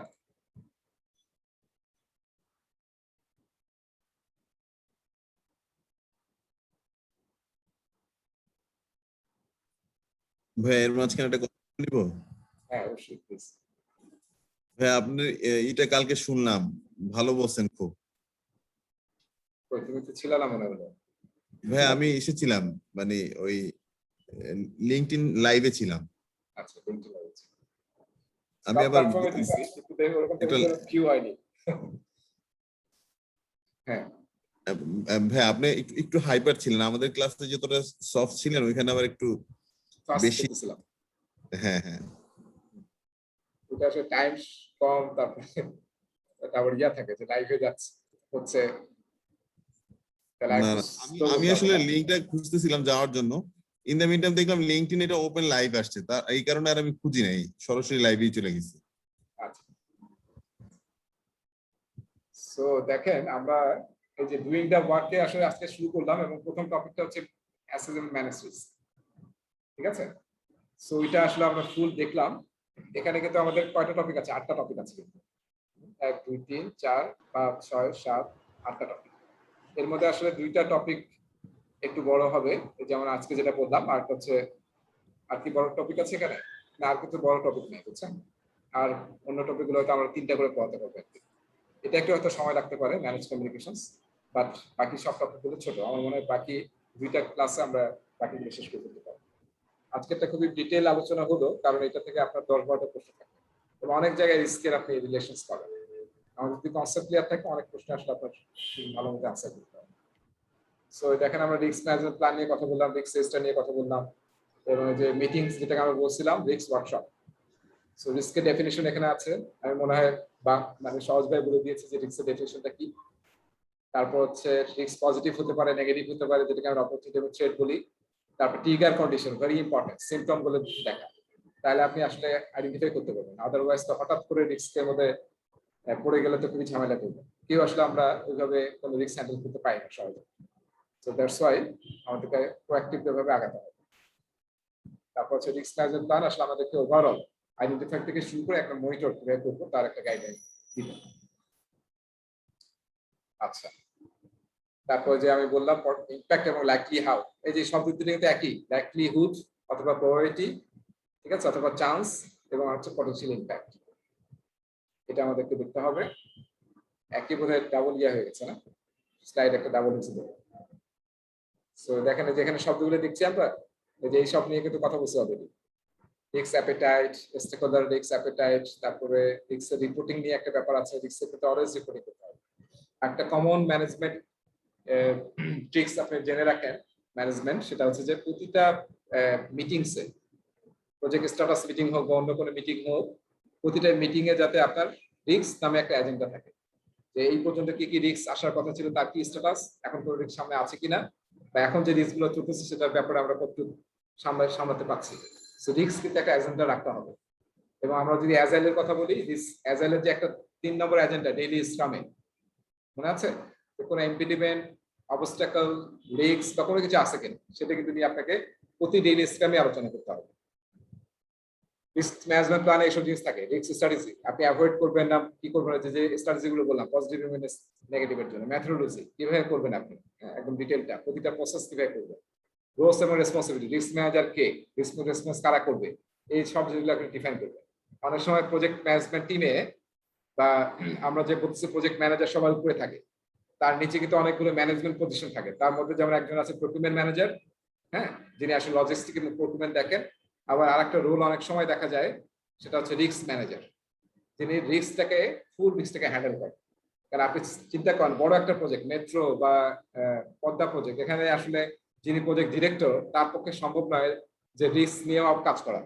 তো একজন রিস্কেরই একজন থাকেন বা একটা পুরো টিম থাকে যারা আসলে রিস্ক নিয়ে কাজ করছে, ঠিক আছে? সো সেটাকে আমরা বলতেছি রিস্ক ম্যানেজার, খুব সিম্পলি। এটা আরো অন্য নাম হতে পারে।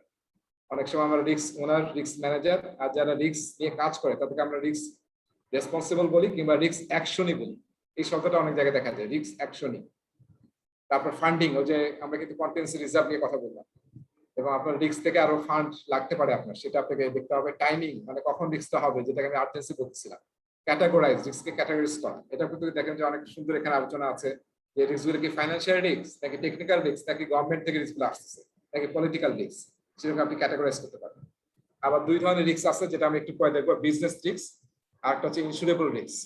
বিজনেস রিস্ক মানে যেটা পজিটিভ নেগেটিভ দুইটা চান্স আছে বিজনেসের জন্য, আর ইন্স্যুরেবল রিস্ক মানে যেটা কোনো পজিটিভ মানে অপশনস নাই, অলওয়েজ নেগেটিভ। যেমন কোথায় আগুন ধরে গেল, হ্যাঁ, কেউ মারা গেল, so this are actually negative, কোনো পজিটিভ নাই। আর বিজনেস যেটা রিস্ক সেটা আছে পজিটিভও থাকে, যে আমার যদি মার্কেট কন্ডিশন ভালো হয় তাহলে হয়তো আমি যে পেঁয়াজ জমায় রাখছি, হ্যাঁ, বা চিনি জমায় রাখছি, তাই না? দেখেন না, শুনছেন না যে চিনি এক সময় শুনলাম যে চিনি পার্টি যারা চিনি ইয়া করে রাখছিল তারা কোটিপতি হয়ে গেছে।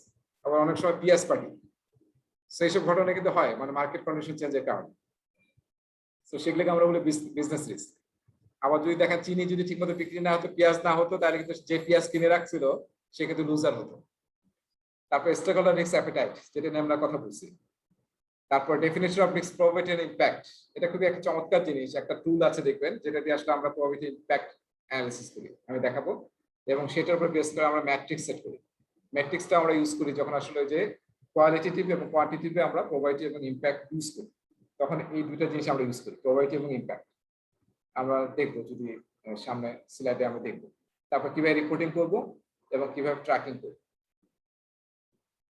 সো রিস্ক আইডেন্টিফিকেশন টেকনিক আমি বলছিলাম যে এই যে এক্সপার্ট জাজমেন্ট ইউজ করা, ডাটা গ্যাদারিং, বিভিন্ন ডকুমেন্ট থেকে যেখান থেকে পারে অ্যানালাইসিস করা, ইন্টারপার্সোনাল টিম স্কিল অ্যাপ্লাই করা, প্রম্পট লিস্ট। এটা একটু নতুন লাগতে পারে। প্রম্পট লিস্ট মানে হচ্ছে আপনার যদি ক্যাটাগরাইজ কোনো লিস্ট থাকে অলরেডি আপনার অর্গানাইজেশন, যেটা যে ওসমান বলছে হিস্ট্রিক্যাল ডাটা, সেটাকে আমরা বলি অনেক সময় প্রম্পট লিস্ট। মানে ক্যাটাগরিক্যালি আপনি অনেকগুলোকে রিস্ক আপনার অর্গানাইজেশনে বিভিন্ন প্রজেক্টে করা হয়েছে, সেটা লিস্ট করে রাখছেন। এখন ওটা আপনি একটু মানে দেখবেন যে ওটার সাথে মিলে যে আপনার এই প্রজেক্টে রিলেভেন্ট কোনো রিস্ক এখানে আসতে পারে কিনা, সেই প্রম্পট লিস্ট আপনাকে হেল্প করবে। আর মিটিংসটাকে আমরা বললাম রিস্ক ওয়ার্কশপ, ঠিক আছে? এবং এই চারটা কথা আমি বারবার বলতেছিলাম, ইফেক্ট বেসড রিস্ক ক্লাসিফিকেশন, এটা কি শিডিউল রিলেটেড ইফেক্ট, কস্ট নাকি কোয়ালিটি না স্কোপ, কোথায় আসলে ইমপ্যাক্ট ফেলতেছে।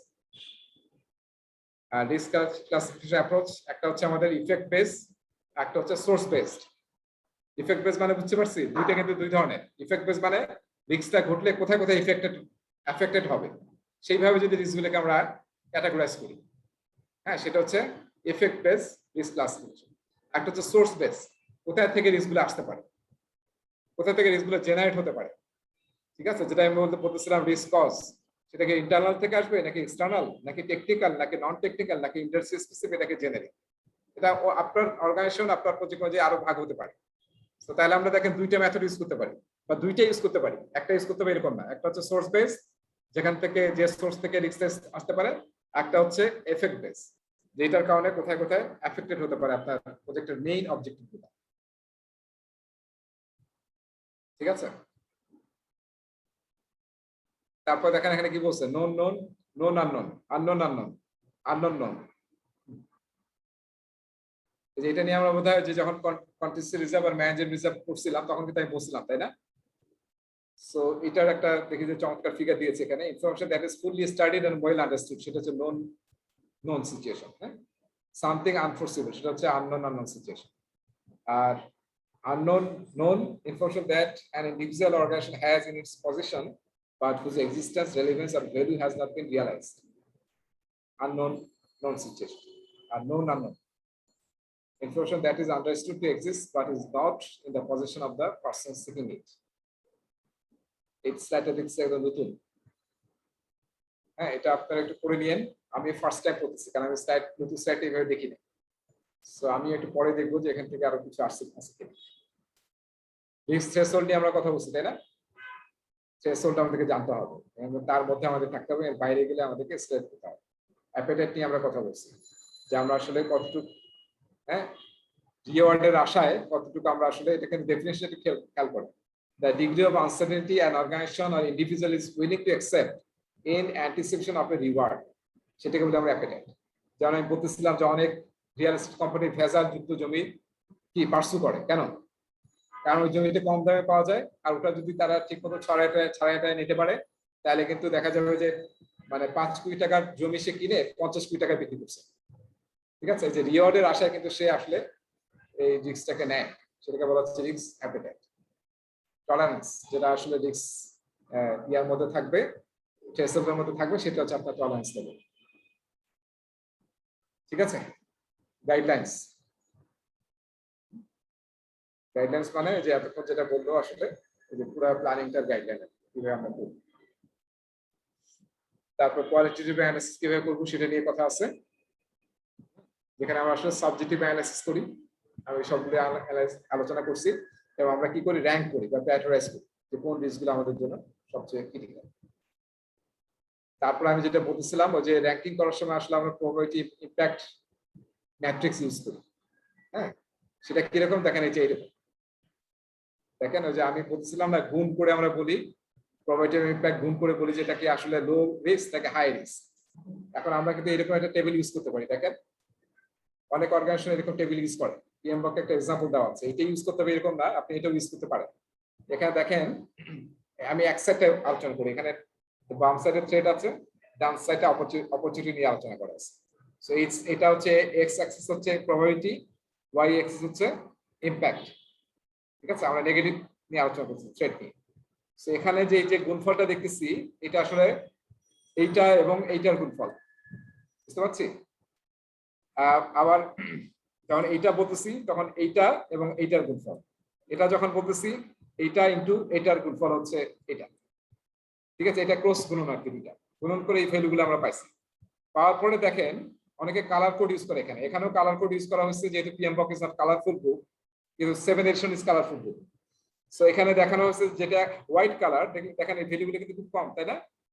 এই যে হোয়াইট, দ্যাট মিনস যে রিস্ক স্কোর যদি এর মধ্যে পড়ে প্রবাবিলিটি ইমপ্যাক্ট গুণ করে, তাহলে আপনি বলবেন কি যেগুলো আসলে আপনার ভ্যালু কি ভেরি লো কিংবা লো টাইপ বা কিংবা জাস্ট মডারেট টাইপ রিস্ক, হ্যাঁ এর মধ্যে পড়তেছে। কিন্তু আপনি বলে দিবেন যে আপনার যদি 0.01 থেকে সে হাইয়েস্ট কত, এখানে মনে হয় 0.07, যদি এটা হয় তাহলে আপনার জন্য এটা হয়তো লো রিস্ক। হ্যাঁ, লো রিস্ক এটা আপনি বলে দিন। তাহলে আপনি যখন যে একটা কলাম রাখছিলাম আমরা সাবজেক্টিভ মানে রিস্ক স্কোর, সে পাশে কিন্তু অনেক সময় সাবজেক্টিভ আমরা লিখতে পারি, যেটা লো, এটা ভেরি লো, এটা হচ্ছে মিডিয়াম, এটা হচ্ছে হাই, এটা হচ্ছে ক্রিটিক্যাল। এরকম কিন্তু অনেকে ইউজ করে, কারণ একদম নাম্বার ইউজ করার দরকার নেই, এরকম সাবজেক্টিভ হলে অনেক সময় সহজ হয় আমাদের জন্য। মানে রিস্কের ব্যাপারে একটা জিনিস মনে রাখি যে আমরা খুবই কমপ্লেক্স দিয়ে রিস্ক ম্যানেজমেন্ট শুরু করবো না, খুব সিম্পল স্ট্রেট দিয়ে শুরু করি। এমন এরকম প্রবাবিলিটি ইমপ্যাক্টে এমন গুণ দেওয়া শুরু করলাম যে কেউ বুঝতেছে না, দরকার নেই, আমি এরকম লো ভেরি লো এইভাবে করতে পারি। আর এখানে যেটা পড়বে হালকা অ্যাশ, সেটা হয়তো আমাদের মিডিয়াম টাইপ রিস্ক। ঠিক আছে, আর যেগুলো দেখেন একটু হাই ভ্যালু, হ্যাঁ এটার মধ্যে যদি পড়ে তাহলে হয়তো এগুলো হচ্ছে আপনার জন্য হাই থেকে ভেরি হাই টাইপ রিস্ক। তাহলে আপনি কি করবেন, ডিসিশন নেবেন যে যেটা আপনি হাই বা ভেরি হাই এর মধ্যে পাবেন সেগুলো নিয়ে কাজ করবেন, বাকিগুলো আসলে আপনি হয়তো ওয়াচ লিস্টে রাখবেন। সো এরকম একটা জিনিস কিন্তু আপনি তৈরি করতে পারেন, এবং সব অর্গানাইজেশনে যারা ম্যাচিউর অর্গানাইজেশন তাদের কাছে কিন্তু এটা আছে। সব ভালো অর্গানাইজেশনে কিন্তু রিস্ক ডিপার্টমেন্ট থাকে, তারা এই জিনিসগুলো তৈরি করে এবং শেয়ার করে, এবং প্রজেক্ট টিমের জন্য তৈরি করে, বিজনেস টিমের জন্য তৈরি করে। প্রজেক্ট টিম কিন্তু এটা হেল্প নিতে পারে, নিয়ে তারা নিজেদের রিস্কগুলোকে ক্যাটেগরাইজ বা র্যাঙ্কিং করতে পারে। সো এটা হচ্ছে আমাদের risk and impact matrix. So এটা কিন্তু একটা চমৎকার জিনিস, অনেকে কালার কোড ইউজ করে। এরপরে কি আছে, কোয়ান্টিটেটিভ রিস্ক অ্যানালিসিস, যেটা আমরা এখন নিউমেরিক্যালি যাচ্ছি, যেখানে আমরা ইএমডি ইউজ করেছি, তারপরে আমরা স্ট্যাটিস্টিক্যাল টুল ইউজ করতে পারি, যেমন মন্টে কার্লো অ্যানালিসিস। তো সেই জিনিসগুলো আমরা এখানে ইউজ করতে পারি। তো সেটা আলোচনা আছে কিভাবে মন্টে কার্লো অ্যানালিসিস করা হয়, এটা নিয়ে কিন্তু আমাদের ডিটেল জানার দরকার নেই। কেউ জানেন এখানে কিভাবে মন্টে কার্লো অ্যানালিসিস করা হয়? মানে আমার নিজের জানার শখ, এই জন্য জিজ্ঞেস করলাম আর কি, যে এটা একটু জানতে পারলে ভালো লাগতো। একজন স্ট্যাটিস্টিশিয়ান খুঁজতেছি যে আসলে সিমুলেশন খুব ভালো বুঝে এবং হচ্ছে মডেল অ্যানালিসিস আমাকে বুঝিয়ে দিতে পারবে। দেখি কারো কোনো স্ট্যাটিস্টিক্স করছে এরকম কারো হেল্প নিতে হবে। এরপরে আসলে রিস্ক রেসপন্স আমাদের কোয়ালিটেটিভ এবং কোয়ান্টিটেটিভ হলো, তার মানে কি আমরা র্যাঙ্কিং করে 500 থেকে 100 তারপর 30-এ চলে গেছি। এখন আমরা রেসপন্স স্ট্র্যাটেজি তৈরি করতেছি, সেটা হচ্ছে রিস্ক রেসপন্স। এবং সেখানে আমি অলরেডি আলোচনা করছি যে কিভাবে আসলে আমরা রিস্ক রেসপন্স স্ট্র্যাটেজি সেট করি এবং তার এগেইনস্ট কিভাবে অ্যাকশন প্ল্যান তৈরি করি। এখানে যে আমি একটু আগে আপনাদের আলোচনা করলাম escalate, avoid, transfer, mitigate, accept, ঠিক আছে, নেগেটিভ সাইডে পজিটিভ সাইডে, that is mentioned here. So আপনি যদি আমার টেবিলটাকে মনে রাখতে পারেন এবং ইন্টারপ্রেট করতে পারেন, you can solve any situation you face in exam. Continuous response strategy, এখানে একটা কথা বলে রাখি, সেটা হচ্ছে যে এখানে যে আমরা প্ল্যান করতেছি, দেখেন একটা আইডিয়া একটু মনে রাখেন, আমরা প্রতিটা রিস্কের এগেইনস্টে যেগুলো আমরা হাই প্রায়োরিটি পাচ্ছি সেটা এগেইনস্টে আমরা কি তৈরি করতেছি, রেসপন্স প্ল্যান তৈরি করতেছি, তাই না? এই রেসপন্স প্ল্যানের সাথে সাথে আবার আমরা প্ল্যান করি হচ্ছে কন্টিনজেন্সি প্ল্যান করি। হ্যাঁ, তার মানে হচ্ছে যদি আপনার প্ল্যান এটা কাজ না করে তাহলে আসলে আপনি প্ল্যান বিটা ফলো করবেন, কন্টিনজেন্সি প্ল্যান, ঠিক আছে? আবার দেখেন আরো কি করা হয়, এই কন্টিনজেন্সি প্ল্যানকে আমরা অনেক সময় ফলব্যাক প্ল্যান বলি। তার মানে কি আমরা তো রেসপন্স প্ল্যান করছি একটা, তাই না, কলামে, এরপরে আরেকটা কলামে আপনি রাখবেন কন্টিনজেন্সি প্ল্যান কিংবা ফলব্যাক প্ল্যান, এবং সেটা করা হয় ওই সমস্ত রিস্কে যেগুলো আসলে খুবই high impacted risk, high probable risk. ওই 30টার জন্য করা হয় না। 30টার জন্য যে আপনি কন্টিনজেন্সি প্ল্যান করবেন বা ফলব্যাক প্ল্যান করবেন, ফলব্যাক প্ল্যান বলতে কি বলছি আমি, রিস্ক রেসপন্স প্ল্যান হচ্ছে প্ল্যান এ, আর ফলব্যাক প্ল্যান বা কন্টিনজেন্সি প্ল্যান হচ্ছে প্ল্যান বি। বুঝতে পারছি? সেটা কিসের জন্য করবেন, হয়তো টপ 5-6টার জন্য আপনি করবেন, কারণ এটা কস্টলি কিন্তু, যে প্রতিটার জন্য আপনি আবার ফলব্যাক বা প্ল্যান বি তৈরি করবেন। So this is a good idea যে আপনি অলওয়েজ প্ল্যান এ দিয়ে যে প্রবলেম সলভ করতে পারবেন এরকম নাও হতে পারে, কিন্তু এখন যদি প্ল্যান এ দিয়ে সলভ করতে না পারেন তাহলে অবশ্যই একটা বি অপশন রাখা দরকার, কারণ ওই রিস্কগুলো আসলে হাই ভোল্টেজ রিস্ক, যাতে সেগুলোকে আপনি সামলাতে পারেন, সেটাকে বলা হচ্ছে ফলব্যাক প্ল্যান, ঠিক আছে? এর সাথে আরেকটা ওয়ার্ড আপনাদের মনে রাখা দরকার, ফ্রেজ অ্যাকচুয়ালি, সেটাকে আমরা বলি রোল ব্যাক প্ল্যান। কেউ জানেন what is roll back plan? আইটিতে ইউজ হয় অনেক, টেকনোলজিতে, আইটিতে রিস্কের সাথে এটা খুব রিলেশন আছে। রোল ব্যাক প্ল্যান কেউ জানেন what is roll back plan? আমার স্টুডেন্ট ম্যানুয়ালেও আছে। হ্যাঁ, রোল ব্যাক মানে রোল আউটের উল্টা। রোল আউটের উল্টা, তার মানে আপনি আসলে এক মানে ইমপ্লিমেন্টেশনে গেছেন, হ্যাঁ, তারপর দেখলেন যে আসলে ইমপ্লিমেন্ট হচ্ছে না, সাকসেসফুল হচ্ছে না, তাহলে কি করা উচিত? আপনার আগের স্টেজে ফিরে যাওয়া উচিত, ঠিক আছে? সেই অপশনটা যাতে আমরা রাখি, ঠিক আছে? তো সেটা কিন্তু আমাদেরকে রাখতে হবে। অনেক অর্গানাইজেশন যারা খুবই ভালো অর্গানাইজেশন তারা কিন্তু রোল ব্যাক প্ল্যান ছাড়া কোনো ধরনের ইমপ্লিমেন্টেশন বা রোল আউট প্ল্যান কি করে না, অ্যাপ্রুভ করে না। আপনি আগের স্টেজে ফিরতে পারবেন কিনা সেটা কিন্তু এনশিওর করা হয়। এখানে আমার কাছে একটা খারাপ লাগে জিনিস, সেটা হচ্ছে আসলে মানুষের ক্ষেত্রে এটা পসিবল হয় না, তাই না? যেমন ক্যান্সারের আমরা যে চিকিৎসা দেই, এটা অনেক সময় কিন্তু ইনজেকশন মানুষকে আরো মেরে ফেলে। কিন্তু আপনার ক্ষেত্রে আর নাই যে আপনি ইনজেকশন দিয়ে দিচ্ছেন 5টা, তাহলে যদি এটা কাজ করতেছে না, তার অবস্থা খারাপ হয়ে যাচ্ছে, তাহলে let's roll back to the earlier conditions. সেটা কিন্তু হয় না ভাই। কেমোটাই তো একটা ভয়ঙ্কর বিষয়, একটা মিশ্রণ। এটা কার শরীরে কি হবে কেউ জানে না। হ্যাঁ, অনেকের জন্য ভালো হয়, অনেকের জন্য খারাপ হয়। সেইটাই। কিন্তু আমেরিকাতে নাকি যে কেমো গুলো দেয় বা ওই ফার্স্ট ওয়ার্ল্ডে, ওরা নাকি মানে ওই জেনেরিক আরো কিছু ক্যালকুলেশন করে তারপরে স্পেসিফিক লোকের জন্য স্পেসিফিক কেমো বিল করে, শুনছি এটা। বাংলাদেশে এখনো ভয়ঙ্কর আর কি, মানে কেমো দিয়ে কাজ কি হবে না ওটা, এটা যদি আগে রোল ব্যাক করা যেত তাহলে বেটার হবে। আচ্ছা, আরেকটা টার্ম আমার আছে, আপনার স্টুডেন্ট ম্যানুয়ালে পাবেন, সেটা আমরা ইউজ করি, সেটা হচ্ছে ওয়ার্ক অ্যারাউন্ড। এটা কি ওয়ার্ক অ্যারাউন্ড? এটা কিন্তু আমরা রিস্কের সাথে ইউজ করি। ওয়ার্ক অ্যারাউন্ড মানে কি? এগুলো ভাই টেলিকম লাইনের জিনিস ভাই। ওয়ার্ক অ্যারাউন্ড হচ্ছে আমরা ধরতে পারছি যে একটা প্রবলেম হইতে পারে, এটার জন্য আগে থেকেই আরেকটা বিকল্প পদ্ধতি তৈরি করে রাখা, কাজটা আগে যাওয়া, কিন্তু আরেকটা পদ্ধতি ওইটাকে বিকল্প পদ্ধতি, সরি ভাই, অপশনস থাকে আর কি ভাই, যদি এটা কাজ না করে। এটা মাইন্ডে একটু আমরা মনে রাখি। ওয়ার্ক, একটা কোন একটা অপশন রাখা, এটা মনে রাখতে হবে। ওয়ার্ক অন মানে কি, মানে এটা আসলে ফুল সলিউশন না। কোন একটা প্রবলেম হচ্ছে, আপনি দেখতে পাচ্ছেন প্রবলেম হচ্ছে বা হতে যাচ্ছে বা হয়ে গেছে, তাহলে আপনি কি করবেন? ইমিডিয়েটলি কাস্টমার সাপোর্ট বা কাজটা চালিয়ে নেওয়ার জন্য একটা ওয়ার্ক অ্যারাউন্ড সলিউশন দিবেন। ওই যে আমরা যেটাকে বলি প্রাথমিক চিকিৎসা আর কি, তাই না? সব অফিসে দেখবেন যে প্রাথমিক চিকিৎসা একটা বক্স থাকে। সো প্রাথমিক চিকিৎসা দিবেন আর কি, তারপর হাসপাতালে নিয়ে যান, তারপর আসলে মেইন চিকিৎসা হবে। সো ওয়ার্ক অ্যারাউন্ড হচ্ছে, ধরেন আপনি ব্যাংকে গেছেন, ব্যাংকে আমরা কাজ করতেছি, হঠাৎ করে মানে সার্ভার ডাউন হয়ে গেছে, কিংবা 2 ঘন্টা কারেন্ট নাই, এখন এত কাস্টমার অলরেডি লাইন ধরছে, কি করবেন? একটা সলিউশন থাকা উচিত না যে আপনি এক্সেলে ইনপুট দিবেন ওয়ার্ক অ্যারাউন্ড সলিউশন, যে কাস্টমার আসছে টাকা দিয়ে দেন বা তার চেকটা নেন, যাতে জমা দিয়ে দেন, এক্সেলে লিখে রাখেন, পরে যখন আসবে এক্সেলটা আপনি আপলোড করে ফেলবেন। সো এগুলো হচ্ছে এন্টোরিয়াম, হ্যাঁ, solution. That is not a full solution, সেটাকে আমরা বলি ওয়ার্ক অ্যারাউন্ড। আপনার কিন্তু অনেক বড় বড় রিস্কের ক্ষেত্রে এই ওয়ার্ক অ্যারাউন্ডটাও কিন্তু আপনি একটা কলামে লিখে রাখতে পারেন fixed system. That will be very helpful. হ্যাঁ, এগুলো দেখেন, এগুলো যদি আমরা প্রোঅ্যাক্টিভলি করি তাহলে কিন্তু আপনাকে তখন গিয়ে ওয়ার্ক অ্যারাউন্ড চিন্তা করতে হবে না। যখন ঘটনা ঘটে যায় তখন কিন্তু ইমিডিয়েটলি ওয়ার্ক অ্যারাউন্ড বের করা ইজ নট ইজি। কিন্তু আগে যদি একটু করে রাখেন তাহলে কিন্তু আপনার লাইফ অনেক ইজি হবে। Management will appreciate. দেখেন আমরা যে আলোচনাটা করলাম কি খুবই ইম্পর্টেন্ট আলোচনা না? খুবই গুরুত্বপূর্ণ। এগুলো যদি একটু প্র্যাকটিস করা শুরু করেন আপনারা, আপনি কিন্তু অনেক ভালো রেজাল্ট পাবেন, অর্গানাইজেশন গুলো অনেক ভালো রেজাল্ট পাবেন। ঠিক আছে, আমার মনে হয় আর আলোচনা নাই, এখানে একটা গাইডলাইন আছে। আর যেখানে বোধহয় হলিস্টিক ভিউ বলছে, অবশ্যই মানে সবকিছু কিন্তু হোল সিস্টেম, পিএমআই নতুন ভার্সনে কিন্তু আলোচনা হয়েছে যে সিস্টেম ভিউ বা হোল সিস্টেম ভিউ থাকতে হবে, সিস্টেম থিংকিং থাকতে হবে, মানে ডিসক্রিটলি কোনো কিছু ম্যানেজ করবেন, অলওয়েজ হলিস্টিক ভাবে ম্যানেজ করতে হবে প্রজেক্ট ম্যানেজমেন্ট।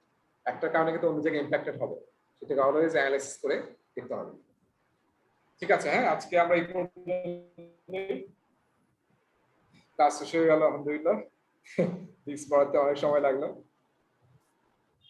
ভাইরা অনেক ভালো ছিল ভাই। আমরা কি পিএম বক্স আরফান থেকে হারিয়ে গেল। নতুন বইটা কি পাবো ভাই আমরা? পিএম বক্স 7 হ্যাঁ ভাই, সফট কপি। সফট কপি দিলে তো চোরাই ভাষণ দেওয়া লাগবে। ভাই হার্ড কপির দাম কত ভাইয়া? ওটা কি নেওয়ার দরকার আছে কিনা, যেহেতু না পুরানটা না, আছে? এখন দরকার নাই, কিন্তু পড়লে মজা লাগবে, অনেক সহজ করছে তো, কিন্তু আবার পড়লে অনেক সময় অনার্স মাস্টার্স সব পড়লাম হচ্ছে নীলক্ষেত ভার্সন দিয়ে ভাইয়া। মানে আমার তো মনে হয় না আমি আমার সারা লাইফে কোনো একটা বই অরিজিনাল বই পড়ছি, নেভার। হ্যাঁ, আমাদের তো নীলক্ষেতই তো আমাদের, নীলক্ষেত আর বক্সিবাজার, এই দুইটাই তো মেইন সোর্স। জানি না এটার কারণে আসলে, কিন্তু আমাদের অবশ্য আমাদের ইয়াও নাই, তাই না, লোকজনও নাই। ইন্ডিয়ার মতো যে সব পাবলিকেশন গুলো যেমন এখন ইন্ডিয়া চলে আসছে, তাই না? হ্যাঁ, এটা কিন্তু একটা বিরাট জিনিস, আমার কাছে খুবই আফসোস হয়। অবশ্য ইন্ডিয়ার অডিয়েন্স তো অনেক, সেটাও তো অনেক এক্সপেন্সিভ ভাইয়া। নীলক্ষেত তো মোস্ট চিপেস্ট। হ্যাঁ, সেটা তো আমার ইয়া নাই, সেটা ঠিক আছে। আমি আবার যখন স্টুডেন্ট লাইফে কিন্তু আমি মিনিমাম ইন্ডিয়ান বই পড়ছি, আমি ওই যে ফটোগ্রাফি পড়ি নাই। এবং এরকম বই কিনতে গিয়ে আমার ফাদার আর কি খুবই ক্যালকুলেটিভ লোক ছিল, উনি আমার ফুল মানে ইউনিভার্সিটি লাইফে ফার্স্ট ইয়ার থেকে মাস্টার পর্যন্ত 1500 টাকা দিত।